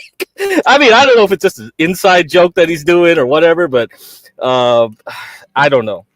I don't really know. I think, it's just a theory of mine that I feel like, sci-fi was used during the 60s a lot and 70s just to cultivate that. And now that they don't need it, right? We have AI. You can see like it's not so important anymore. That like you saw the poll, right? Kids, what do you want to be as you grow up? And they polled like UK kids and US kids, and all of them said we want to be influencers. Yep. At the bottom was astronaut, and then China was like astronaut was number one. Yeah. So they're going because they need that like high tech workforce now in China. They don't need all that low wage, low nothing, like pick up the rice from the floor type jobs. They don't want that anymore. They don't want that. I see where you're going with the engineering thing too. Yeah. Okay. That makes a lot of sense now. I see what you're saying. Yeah.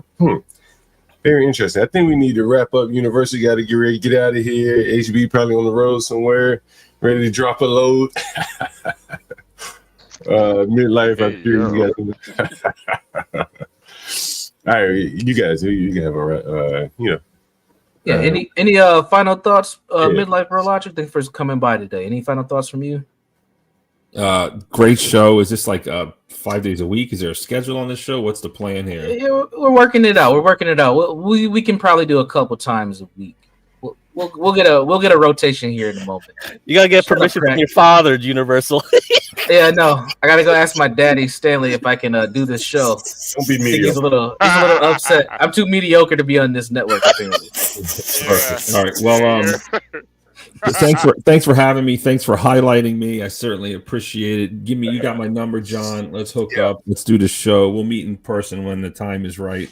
Hey, Midlife will come around. What's up? Midlife, before you leave, go ahead. Finish what you said, but don't leave yet. Yeah. Okay. Yeah, I had a great time. This is great. This is The View for dudes. I love it.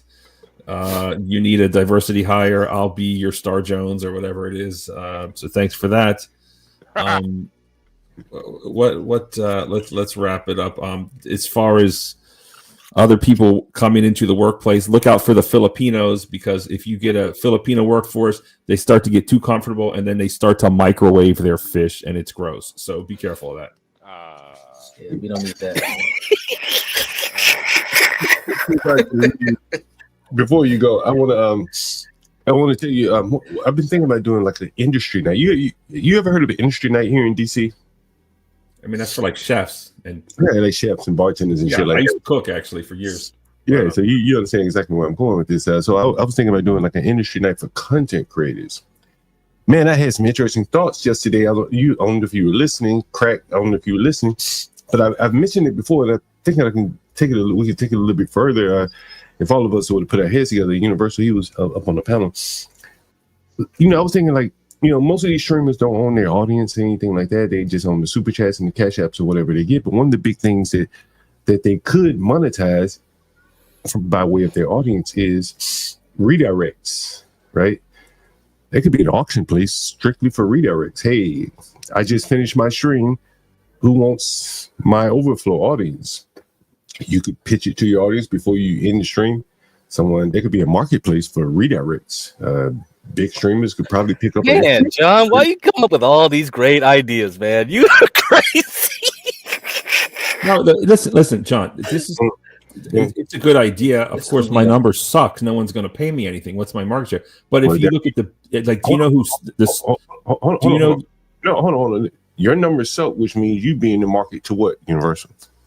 Oh yeah, to buy from somebody. But I mean, are your numbers you have better numbers? Sure. But I'm not talking about me. There are a lot of. I'm not the only one out here. There's a lot of creators. Yeah, music creators. You know that. Hell, you was just up on Famous' channel.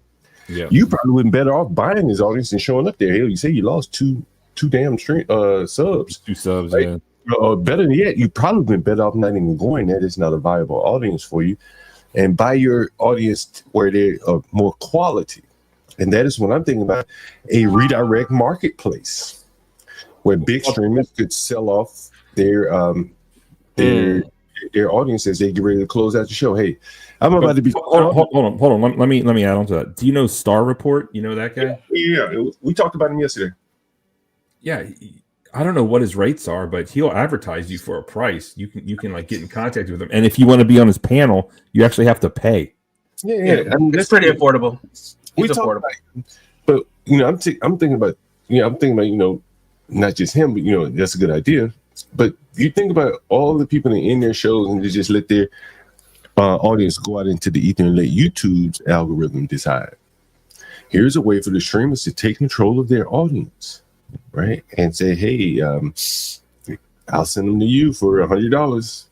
I bet you some big streamers could probably make $1,000 a week just off ending their streams and redirecting, right? And that's directly paid, not some 40 days later and your video wasn't demonetized type shit. You're gonna get that money immediate. It would be a hell of a marketplace, honestly. No, I could see that. It would be the same as just having them on as a guest, but I could see that. I mean, even me, sometimes I end a stream, I have a few people, I'll direct them to a friend if a friend's on. Like, I'll see who's live. Like right now, you should just look and see like who's live. You know, whoever you're friendly with there, and maybe send them. Right. But that's the idea. So if you create a network, John goes, let's say I'm live next, right? And I wasn't on the show. John said, we're going to bring in Universal. Universal, come on in and tell us about what you're about to talk about in the next 15 minutes. Me and John have a conversation. Then John says, all right, everybody, go over to Universal's channel, continue the conversation there. I'm going to be there for the next 5 minutes, and he's going to take over. And boom. But me and John in the background, I paid John $150 for him to do that twice a week. Right. And then, you know, just like club promotions. Right. Floyd Mayweather may walk through your club and get paid $1 million. Right. And that's, you know, the streamers could definitely take advantage of that and do that themselves, and monetize their audience. Because when their audience leaves, they don't make any money off them. Here's an opportunity to make some money on them walking out the door. You read every. I mean, that's business 101. Actually, if you think about it. I mean, I would, if I could find someone who is adjacent, like fan wise, who might like me. I mean, I would definitely. I'm not against. I'm not going to buy subs and views, but I would pay to be on someone's show if I thought it would bring me like real fans. You know what I mean? They just have to be adjacent to your content. Unlike Themis, where no one liked me. They all hated me, and they hated me so much they didn't even want to hate watch me, which is like insane. At least can you subscribe and hate watch, but I guess not. Yeah, well, you've only been on there once, right? I'm done. Yeah, you go on there. You go on there 2 or 3 more times because again, you have to see people several times before you start committing to them too. So, you know, there's some human psychology pieces in there as well. Yeah, and Barnes, maybe just turn off the comments, man. Just, you know, sound like the comments really got to you, man. Just click a little them bit, off, man. a little Just bit. click them off, man. just click the comments off. They're my fans, man. Turn them off, man. Don't watch the comments, man. Okay, thanks for the advice. I appreciate all your guys' advice. Thank you so much. Absolutely, man. We got your back, man. We're gonna do an industry night, Barney. I hope you come up some nights. Let me know, bro. You got my number. You still didn't confirm you got my damn WhatsApp. So, like, you know, like I don't know what the problem is here. Like, Man, you gotta understand. John has like a million things going on in his head at once. Smoking too much weed. Yeah, I don't know if the weed is helping. I don't know. It's not there. helping. We got to accept it. So just know, you know, marijuana anonymous. We might be doing those too. The weed is slowing down his mind because he's just too high function. You know why? You send it to let me see if I can get it this way. I think you send it to WhatsApp using that fucking number up here on the stream. Yeah. Send a text to that number instead of WhatsApp. That way I'll get it because that number is not registered on my WhatsApp. That's why I didn't get it. I sent you a text the other day. Oh, you did? Let me search for it. Yeah, I sent you 2. I mean, I'm trying to get in touch with you. You put your name in there? I said Barnabas. Yo, there's Jack Talcott. He's a legend. Thanks for playing. Hey, what's up, Jack? Yeah, I know about him. I don't. Yeah, he's a legend. Barnabas. I don't fucking see. Barnabas. Barnabas. Don't take it personal, Barnes. John is he's working on he's got a hydrogen collider in his backyard, man. John's working on. No, but John's it's like he's one of these chicks that pretends like they like you and like, yeah, we should do that. Give me a call. You got my number, right? I'm like texting him, I'm calling him, and now he's ghosting me. Like, what is it? Like, what really is going on here? I'm looking for this shit right now. I can't fucking find him. Barn. I'm searching all through my fucking phone. Did you call me? I called you then. I'm calling you right now. Oh yeah, okay, I got you. All right, I'm gonna save you in right now. I'm gonna save That's you 970. It's a Colorado number. Yeah, okay. Mm-hmm. There we go. All right. Let's get some final words in here. Let's start with Barney. Barney, final words, man. Like I said before, be careful in this global economy and workplace situation with all these H-1B or HB2N visas or whatever you call them. When you get too many Filipinos in the workplace, they get too comfortable and they start microwaving fish and balut. If you don't know what balut is, just oh my God, the balut! You're gonna vomit. and they will stick it in the freaking microwave, and it's disgusting. And it's just like it permeates. You know, you ever smell like old fryer oil, like after you cook some a fish fry? It's like that on steroids. It's gross. So just say no to immigration. Thank you. All right, thank you, Barnabas. Thank you, Barney. Thank you. Crack, what's up? Final words, Crack. Final words. Yeah, good show. Good show. Looks like we got a second show here. Let's hope it lasts longer than the Be Brave show. All right, guys. Keep it up. Keep it up. Yeah, hopefully Gary doesn't we'll be sabotage it. Gary it was Gary's fault? Wait, what? Nah, it wasn't Gary. Oh, all right. You'll run Universal away, Gary. Yeah. Still run Universal. Turn off the chat, guys. Turn off the chat. Yeah. Man, people are so damn sensitive, man. Shit. Universal gets so much like fucking like heat. Like he's still here. Like if you're on the internet, you gotta take the heat. You gotta take the heat. I mean, I don't know what to say, man. You gotta ignore it. I don't know what you're gonna do. Put laptops in the chat if you feel like Universal. Yeah. All right, Crack. And yeah, Crack. FCX. Man. So you like the medals? All right, good for you. You said say that again. Oh, you like the medals, right? You like look at aluminum. Yeah. All right, see ya. Okay. See you, Crack. All right, Universal Jones, man. Yeah. Final words. Yeah. For my final words, I would like to share a few lyrics from Kanye. Can someone bring up my screen, please, to wrap us up? Salute to Roller Skater, Texas Girl. Love you too. All right. This is so fitting for today's conversation. How many ladies in the house? How many ladies in the house without a spouse? Something in your blouse got me feeling so aroused. What you about? On that independent shit? Trade it all for a husband and some kids? If you ever wonder what it all really means, you ever wonder if you find your dreams. Good night. Wow. I think that's a good ending. Universal Jones, ladies and gentlemen. Universal, what's your YouTube one more time for the people? Yeah, subscribe to my channel. It's by Brandon Jones. That is my government name. Yeah, I've already doxed myself. Feel free to go over there, subscribe to my channel. I'll put the link in the chat. It's always good to have a beautiful woman support you too. So shout out to Lolo. Let's go. Lolo and always good. Ooh. Salute to Lolo.